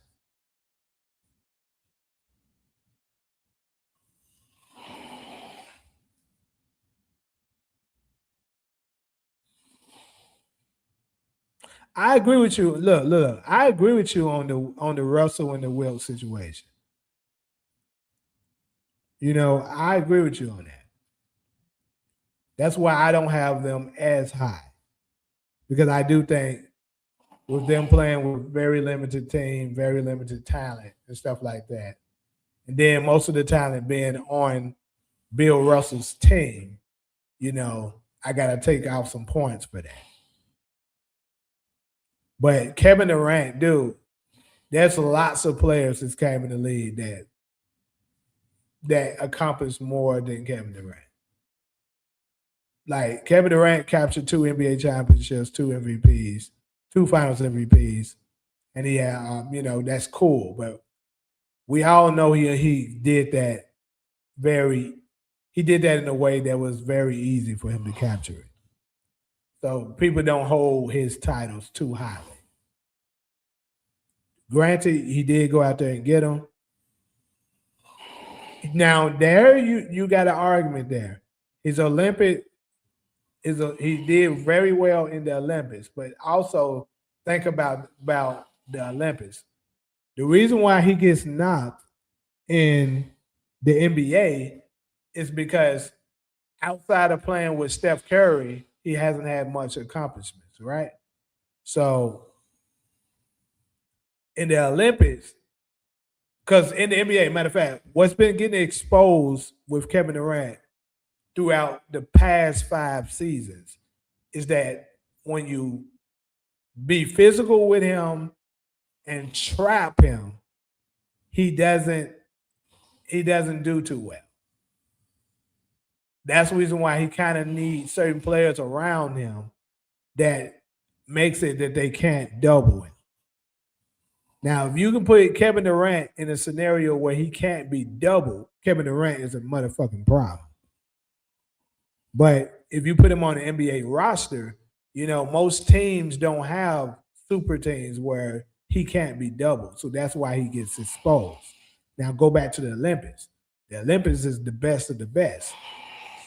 God damn, my ugly ass brother over here, y'all. That nigga snoring his ass off. God damn. But anyways, in the Olympics, it's the best of the best. So you can't double him. So he's gonna look like, Superman in the Olympics because it's the players that he's around. Not taking away from his greatness. He obviously is one of the greatest to ever play the game. We'll never say that he isn't, but he's not a top 10 player. There's no fucking way.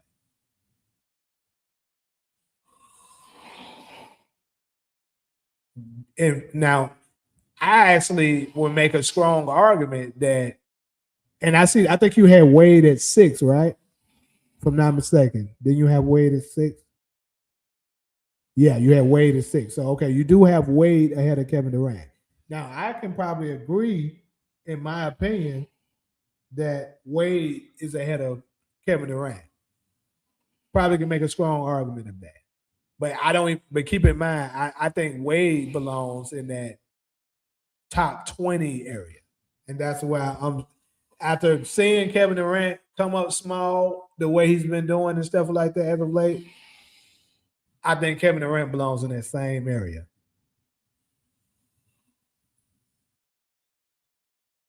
Because, like I said, it's a lot of people that I'll take over him.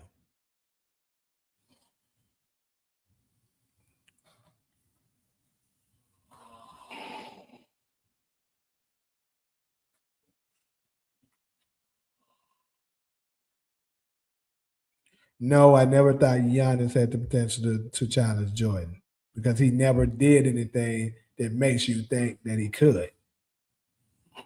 See, that's where I think you guys keep going wrong at. See, Giannis, let's look at Giannis very quickly. When he first came into the NBA, keep in mind he had a growth spurt. Giannis wasn't nearly as tall as he is now when he first came in the NBA. That's one thing. Then on top of that, his offensive ability, scoring ability, was nowhere near what we see now. So there was nothing with Giannis' career that made you think he could potentially do it. So obviously I didn't. Victor Wembanyama, he has that. He's an excellent defender. He's a good scorer, not an excellent one, but a good scorer. But you see the potential. The fact that he's 7 feet and he can shoot the three, that he has range, that he can work in the post. You know what I'm saying? Even though he don't do it as much as he should.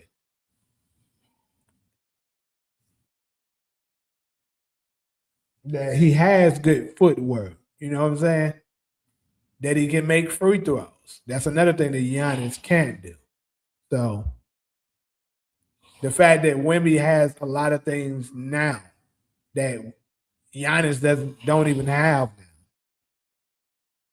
puts them on different levels. Giannis didn't even have that back. He damn sure didn't have it back then. And some of the stuff that I'm talking about, he don't have it now. Like he can't shoot still today. He still can't make free throws.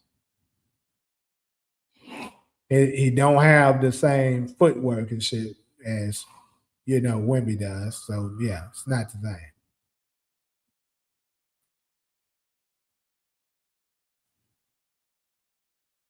Who's better, Kawhi Leonard or Dwayne Wade? So if we're talking about from an all-time, career standpoint, we got to go with Wade. Wade, had a because I think Wade's 06 reign is more impressive than Kawhi Leonard's 19 and his 2014 reign. Like that was a hell of a run Wade went on in 06. And then, of course, he got 2 more rings with LeBron. So that would give him 3 rings in comparison to Kawhi's 2. Now, Kawhi do have some defensive players of the year.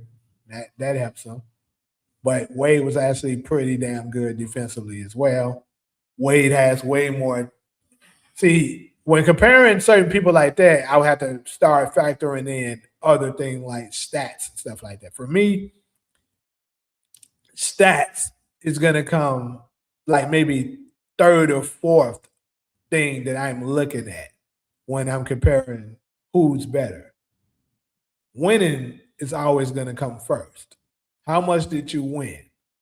Then I started looking at the eye test of how good you were, at the game. And then I started measuring in your stats because stats can be manipulated and stats also vary depending on the era that you played in. That's the reason why I don't measure stats first, like of course a lot of LeBron fans love to do. Because LeBron James playing throughout 3 decades, that benefits him a lot. He's able to say, oh, look, he did this, he did that. He's playing in the era where it's the easiest to obtain a lot of these stats. During the other eras, it wasn't so easy. So what you got to do is compare him to the peers. Then when you see how he don't measure up the same with the peers, that's when stuff starts to get exposed. Like, to be honest with you, a fair comparison for LeBron would be Wilt Chamberlain. They're very similar. The only difference is Wilt Chamberlain didn't get to stack the deck like LeBron did. But both of them were super stat stuffers. They accomplished a lot of things statistically. But if you look at both of them's record, as far as winning, they lost a lot.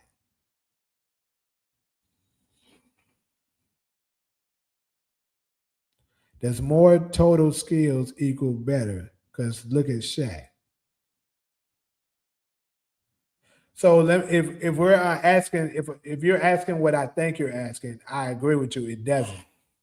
If you're asking me, does skill necessarily mean you're better? No, because if that was the case, LeBron James wouldn't be as high as ranked as he is. I never looked at LeBron James as one of the most skilled players we've ever seen. But however, he's absolutely one of the most talented and absolutely one of the greatest we've ever seen. So it's all about, your body of work of what you are able to do with what you have. Like Shaq, obviously, is not the most skilled. I would say he was pretty skilled for his size, but he's not the most skilled we've ever seen. But he was so powerful that you just simply couldn't stop him. So it doesn't matter, right? Like, we're talking about simply from a skill standpoint. Then we'll be talking about players like Kobe, which Kobe is also one of the greatest as well. But Kobe was super skillful. Mike was skillful. I would throw Kyrie up in that argument. Steph would be in that argument. Players like that. But skills doesn't necessarily make you better. And that's another thing that I try to tell people about this new era. Yes, they may have some skill sets that looks to be more appealing to watch because it looks more fancy and flashy. However, it doesn't necessarily equate to being better, because if you got one player that is able to cross you over, look good, shoot far, and stuff like that, but when you put good defense on him, you lock him up, does that really matter? If he's capable of doing that, but it doesn't transition over to you winning. Let's say the other player, he just got a basic game. He pretty much, he's gonna put his back to the basket, back you down, get to his spot, dribble, pull up, or get to the cup, get a layup, get a dunk. And that's how his game looked. But he's constantly, consistently being able to do that. And can't nobody stop him. And he consistently keeps winning championships.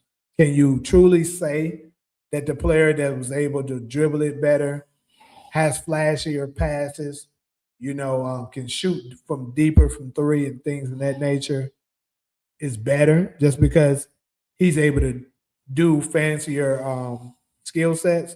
I would say no.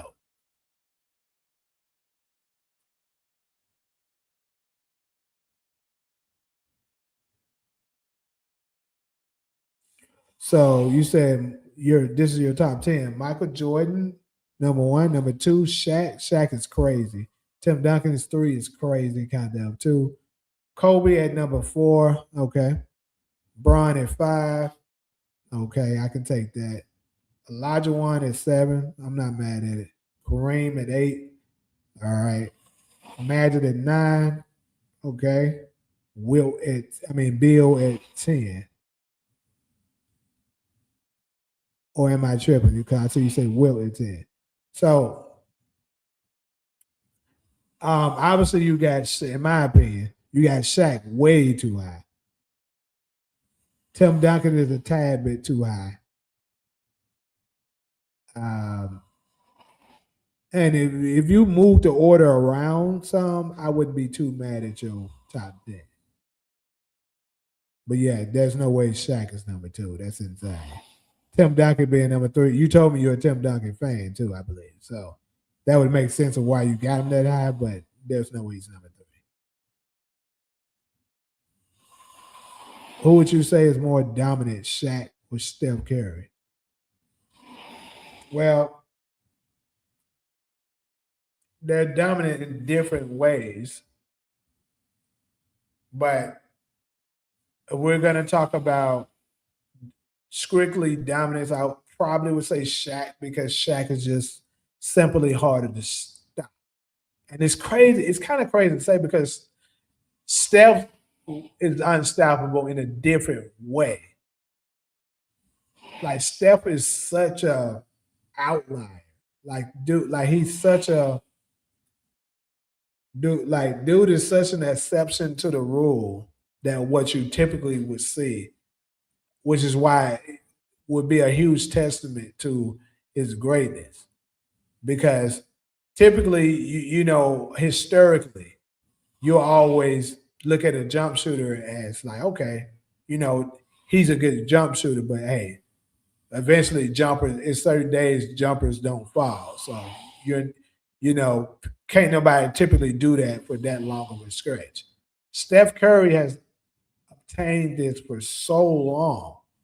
And then, of course, with another thing that people don't talk about a lot with him is his endurance. Like he has exceptional endurance to be able to run around the court and be able to read shit the way he's being able to read it.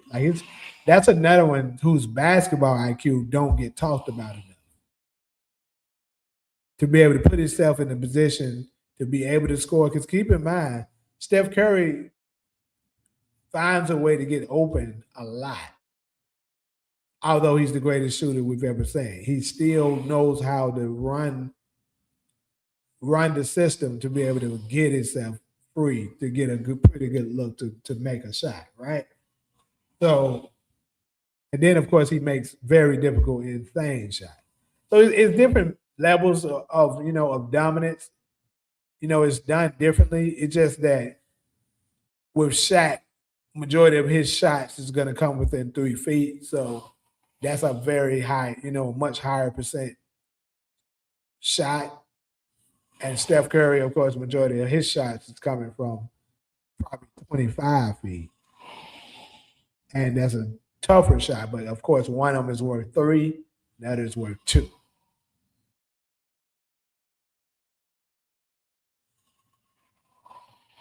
But yeah, let's go ahead and get to this belt. This belt that's about to go across the Los Angeles Lakers' ass. So, as we know, a belt is about to go across the Los Angeles Lakers' ass, right?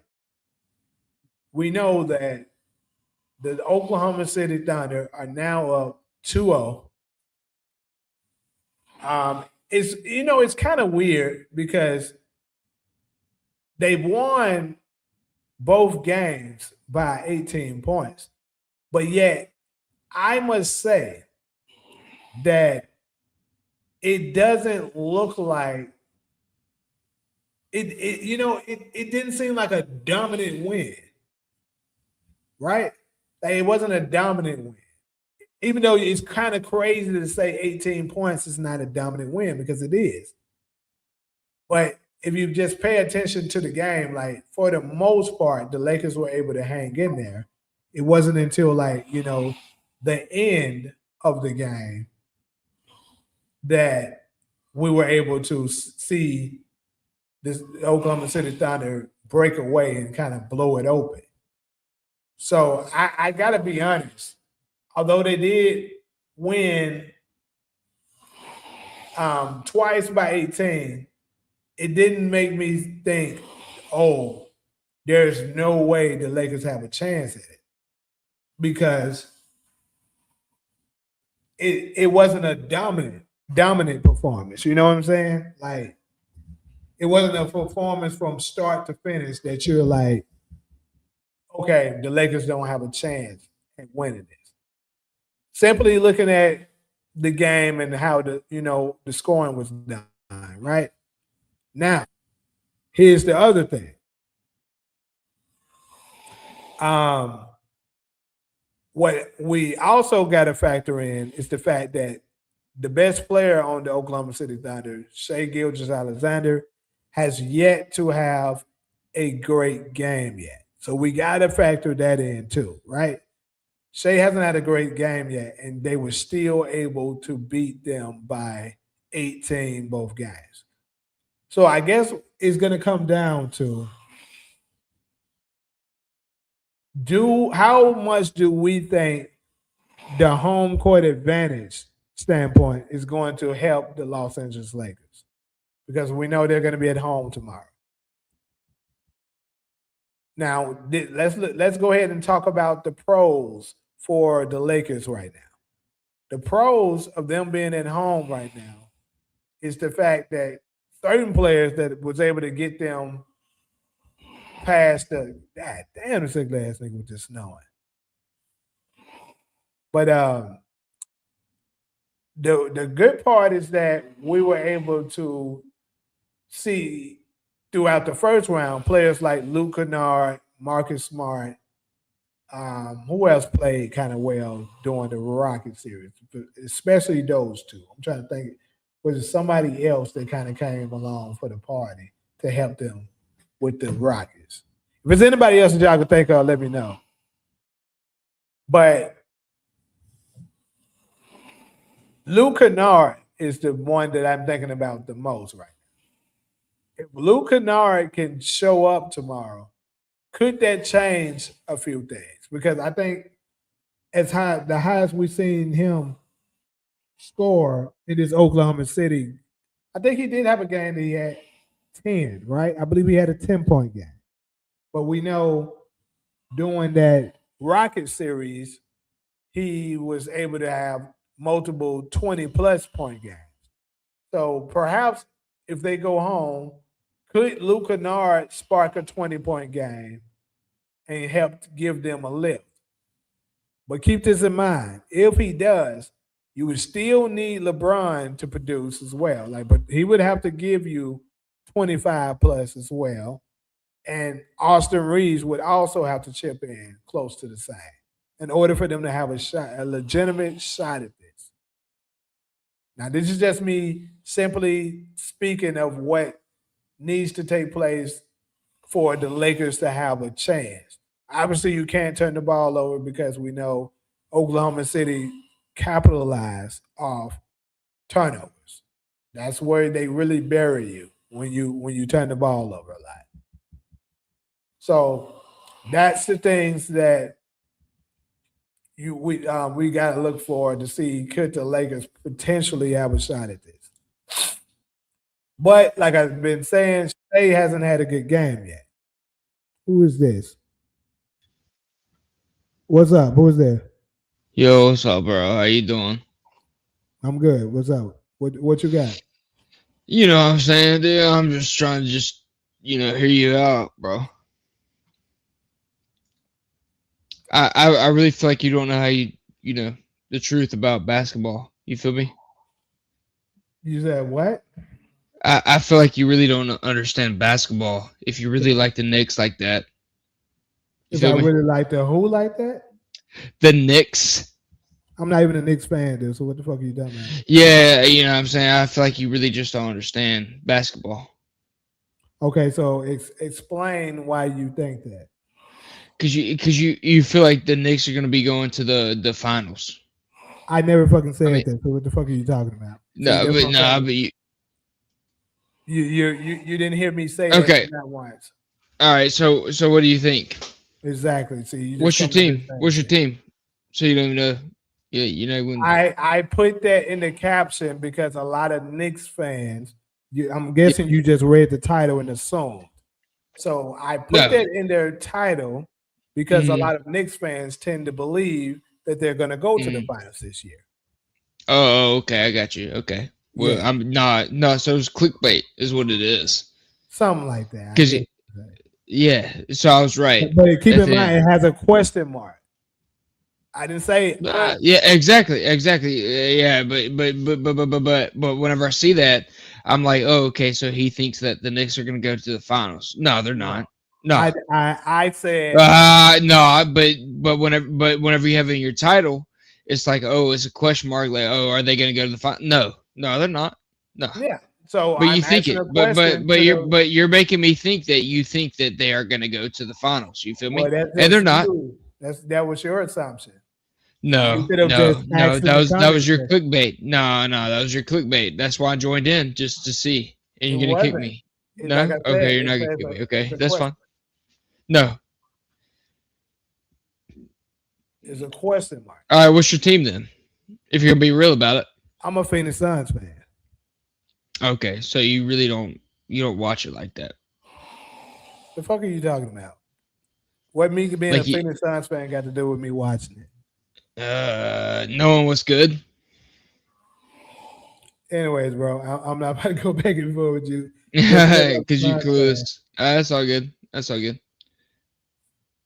The Suns fan, actually, I would Brother, say that me being a Suns fan proves that I'm actually a fan of clueless. basketball because Oh, I'm okay. not a Not fan of a clueless. Not bandwagon team. clueless. Not clueless. What? What's your favorite player? Favorite player in the league right now is Steph Curry. Steph Curry. All right. Give your top five. Give your top five right now. Top Look at five the of camera. what? Look at the camera. Look at the camera and do Nigga, top five. you don't control my life. What the fuck I look No, at? I What are do. you talking No, I about? do. No, I do. Look at the camera and do top five. Dude, you said top five. Top five of what, nigga? What are we talking about? Players, All time players. No. Just or your in the favorite players. favorite Whoever. player in the Yeah. league now? Look They at. were saying you gotta give me a time period. What are we talking Okay, about? you're right. You're right. My bad. I'm gonna say right now with a mix of all time. All time. Favorite, top five favorite all time. That's what you're asking me. Yeah. Well, let's do that. Yeah. Look at Okay, the so camera though. Look at the camera when you're saying it. I'm about to put your head, nigga. I don't know what this nigga on. You ain't finna tell me what the fuck. This nigga out of his mind. Telling me what the hell to look at and shit like that. The fuck you think you controlling? But anyways, um,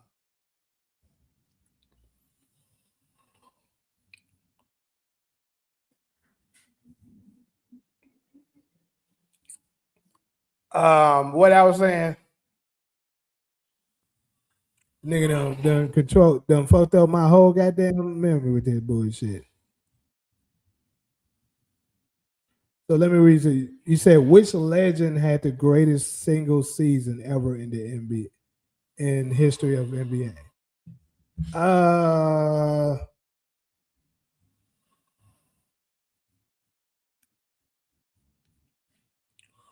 Greatest run. Which legend had the greatest runs? That's a good question, bro.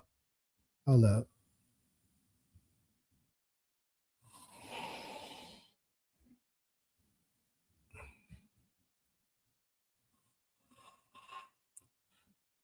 All right, so you said which legend had the greatest single season ever in the history of the NBA? Single season? So we talking about season.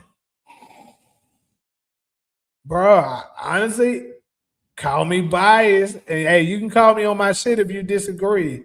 And you can kind of educate me. But so you said Jordan in 95, 96. That's obviously up there. Hakeem in 93, 94. So look, this is what matters. Because you said single season. So is that including the results of how did they win the finals or as well, or is it just simply talking about the season? If we talking about simply the season, I'm going to say Steph Curry 2016. But if we're talking about also what they accomplished, like winning the championship as well, then that could change some things. Because we can talk about, like you said, the 95-96 Bulls with Michael Jordan. We can definitely talk about Hakeem, in 94. Then you said Shaq in 99 to 2000. I'm not that from, that's something that I'm not that familiar with. I mean, obviously I know he won the championship. That was his first one in 2000, but I'm not that familiar with the run that he did, like what he accomplished. And I'm also not that familiar with, I know the 96 Celtics was one of the greatest teams ever, but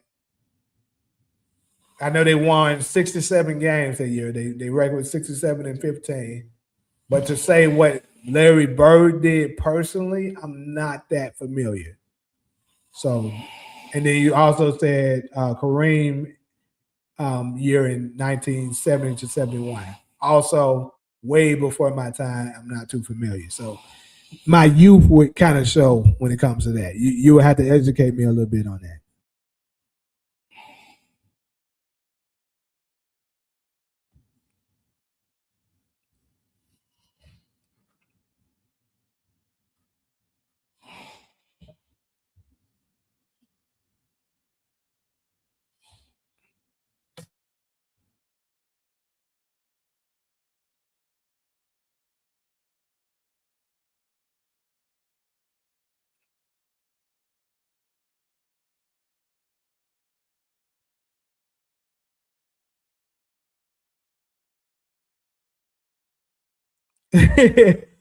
Hey, YD.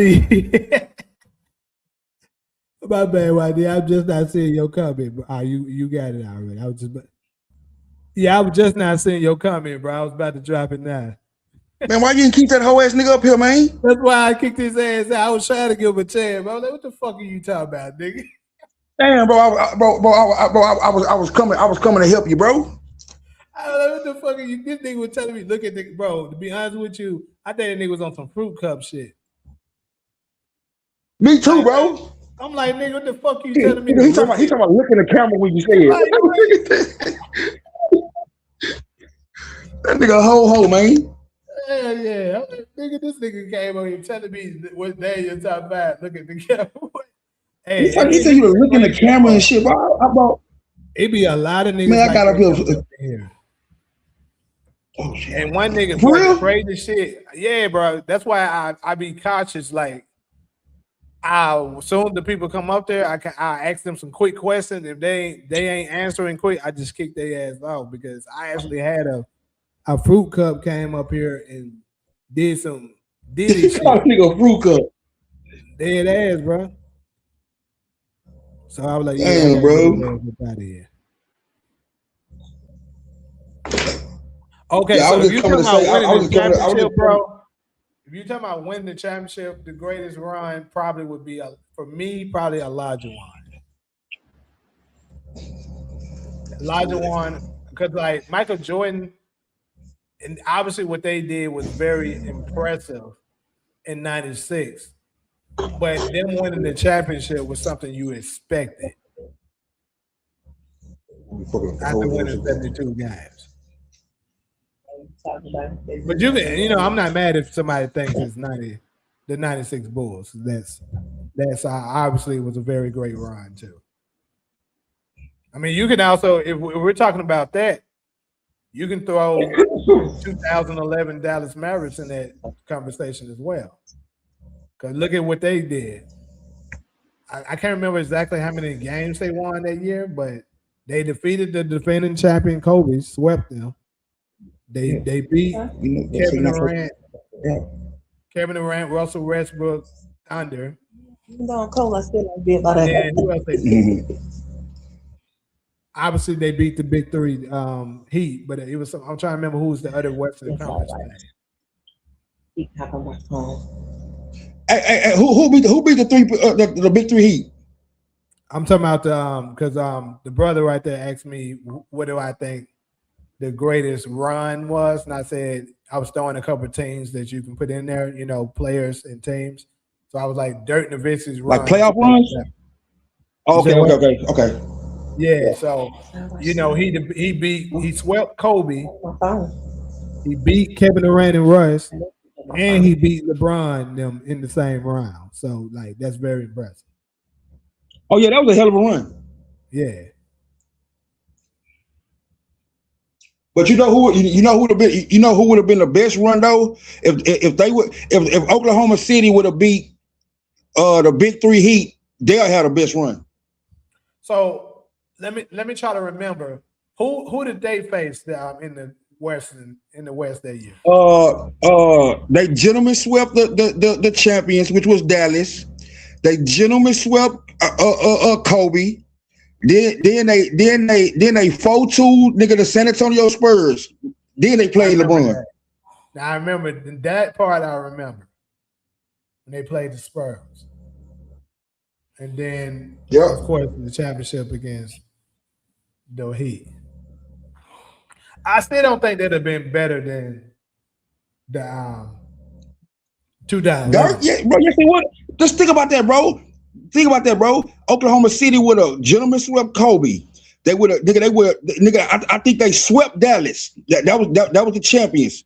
And then nigga, they took out San Antonio. If they would have put LeBron and D Wade, nigga, if they would have added that nigga to their menu, well, that would have been crazy. The same thing though. They swept the. Well, who did Dirk beat? Who did Dirk beat?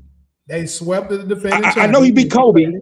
I can't remember who else he beat. They also beat Kevin Durant and Russell Westbrook and James Harden Thunder.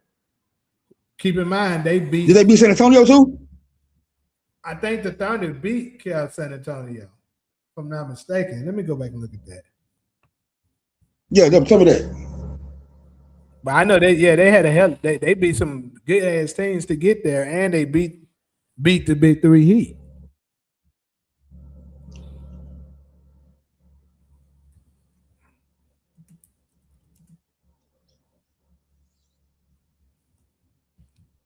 Let's see. So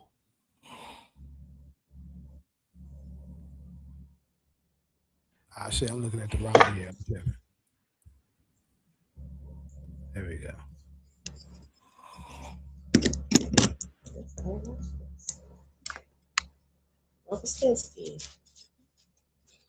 So they faced Portland what was history? First round. That's what it was. I'm scared of them. Yeah, so they beat Portland. They beat Portland in the first round. Then it was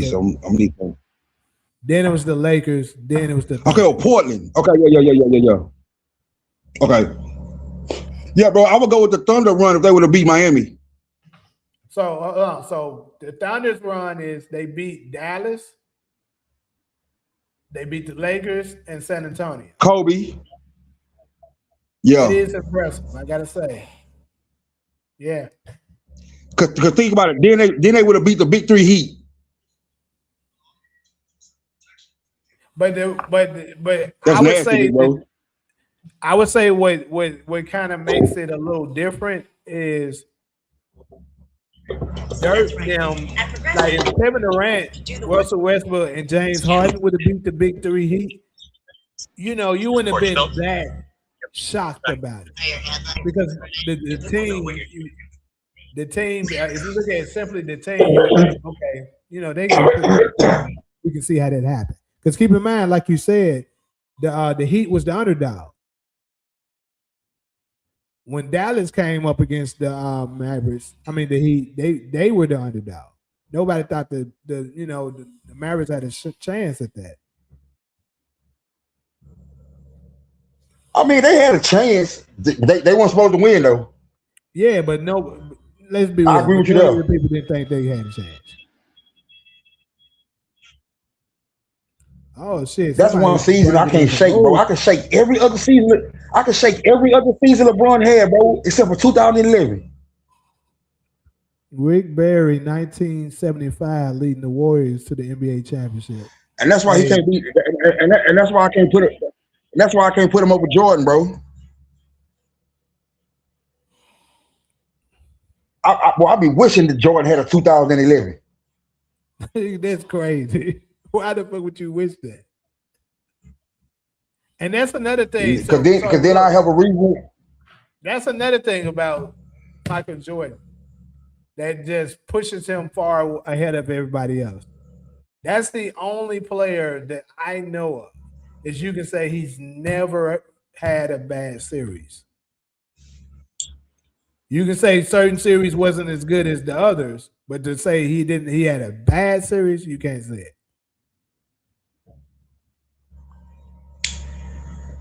I mean, no. I mean, he done had bad series before. I mean, I ain't saying all the series been good. I'm saying he ain't never had no motherfucking. He ain't never had a bad series. Yeah, name it. Bro, the year he had Detroit down 2-1 and let him come back and win 3 games in a row. Nigga, one of those games, nigga, he shot the ball like 8 times.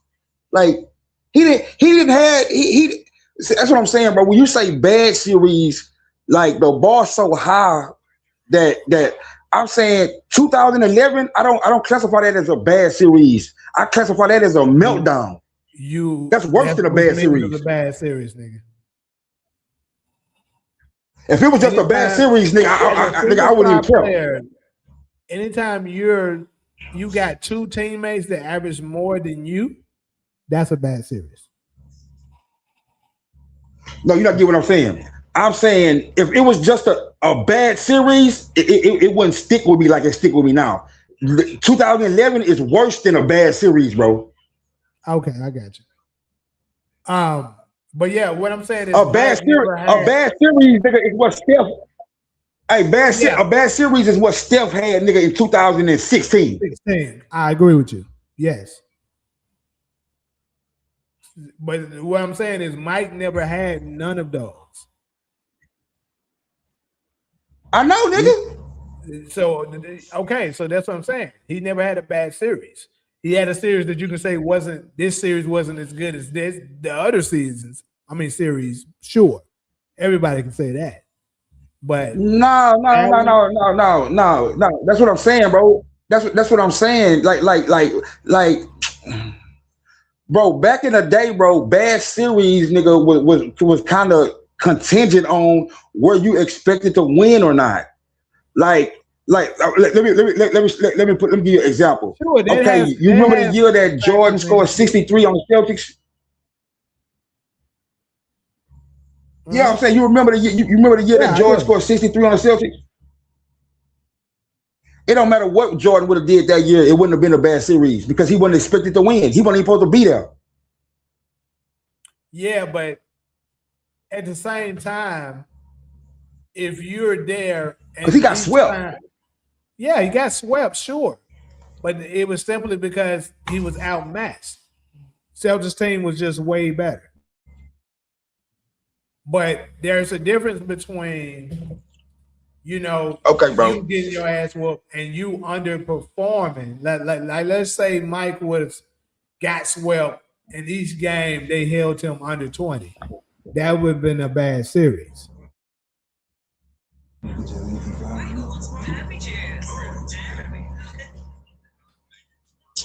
All right, bro. All right, big bro. That's a bit, bro. I'm gonna link up with you tomorrow, bro. When the game on, bro. I'm gonna be there front and center. All right, cool. You going live? You going live for this channel? Yeah. I plan to. Okay, I'm gonna be there. Right now, nigga, I'm kind of busy. I got something I gotta do, but I'm gonna be at your head tomorrow, though. All right, man. Be safe out there. All right, baby. I'm gonna be safe. Believe you, man. Seatbelt on, everything. All right. All right, bro. All right.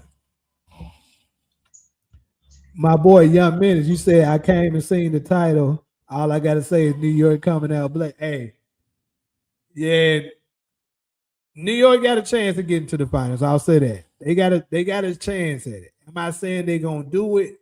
I don't know. But like I said, I'm not sold that they're gonna make it past Detroit. They could.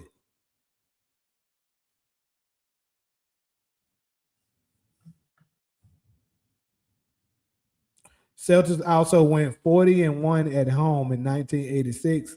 Yeah, the Celtics were some bad boys. Like I said, it's way before my time, so I don't know a whole lot about it. You know, I just know kind of what I kind of did my due diligence and you know, kind of just been a student to the game and kind of paid attention to some of it of what happened with them. But I can't say I know a whole lot about them. Season plus playoffs. Okay, so yeah, see, we already covered that. Shaq is the most unstoppable player I've ever seen grown aware with my own eyes. I can probably agree with that. Dirk beat Portland first. Okay, he was answering that. I was behind. I was thinking more in terms of superstar power. Dirk's Mavericks run is up there. I agree, but I felt more like a team effort than Dirk carrying it. Okay, I got you. I can agree with that too, kid. So if we're talking about from that standpoint, then we probably would go with. I probably would go with.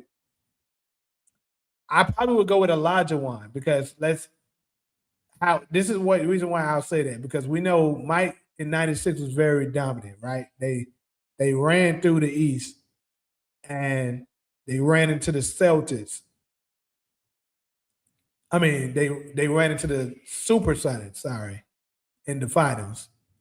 And you know, although they did, of course, end up winning the series, they ended up winning in six. And you know, Mike's last couple of games in '96 wasn't the strongest. So that would kind of take away from it a little bit. Just a little bit. You know what I'm saying? Because actually, you know, Gary Payton believes that if he would have been put on Michael Jordan sooner than game five, perhaps the outcome of that series would have been different. I know this because I have had private conversations with Gary Payton myself, and he told me that. And of course, he said it on in the public eye. So. Now, whether or not that's the truth, who knows? Who would you say is Gary?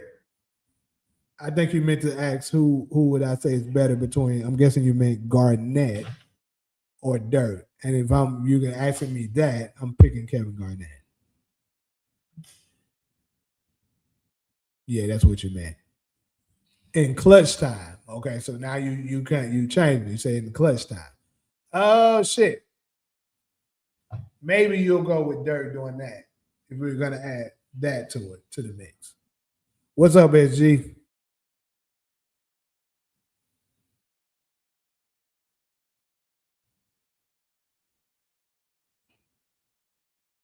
Um, I looked at the watch party for a little while. I believe they're in season 4 of Ghost still, probably like episode 2 or 3 in Ghost.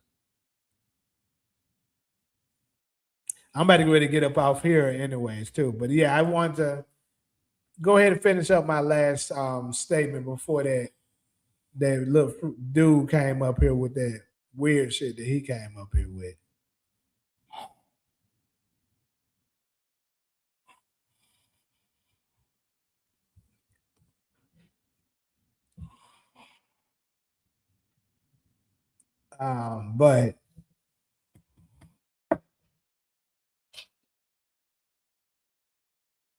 But yeah, what I was saying is Shea hasn't had a good game yet, and I would say he's due for a good game.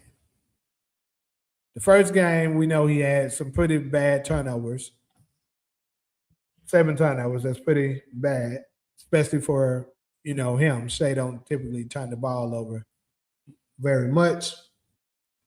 And then the last game, he was in foul trouble. Had to sit out most of the first half, part of the third, because of foul trouble. So perhaps in LA tomorrow will be his breakout game. And if that's the case, as long as the rest of the team still plays close to what they were playing like at home, it still looks like that's going to equals a belt to ass for the Los Angeles Lakers. Now, if they can continue to contain Shea, then I think the Lakers could have a legit chance and possibly winning a game.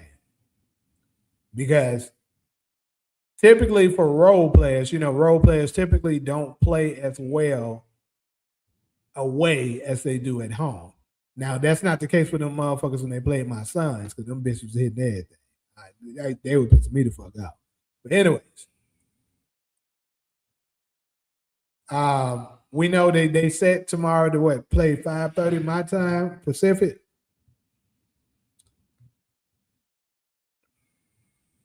And I'm probably about to get ready to close the stream, people. Unless anybody else, y'all got any last comments or, questions that you want to add, go ahead and let me know. But yeah, I'm about to go ahead and end this. Yeah, it's 5:30 my time. Pistons play tomorrow at 12.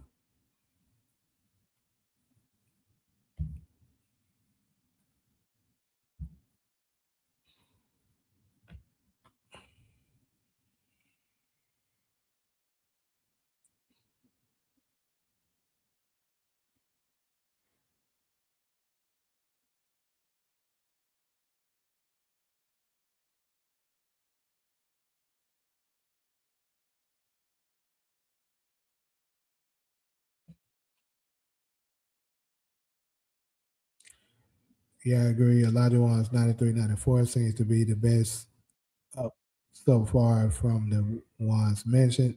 Season MVP, Finals MVP, had to beat very solid teams, Suns, Knicks, and Jazz, while being the lower seed. So yeah. But anyways, though, much appreciation to everybody that stopped through. Always much love and respect. Appreciate y'all for rocking with me. I'm gonna go ahead and get ready to end this stream right here. And I'll catch y'all tomorrow when it's time for the Lakers to get their next ass whooping. But until then, I'm gonna holler at y'all.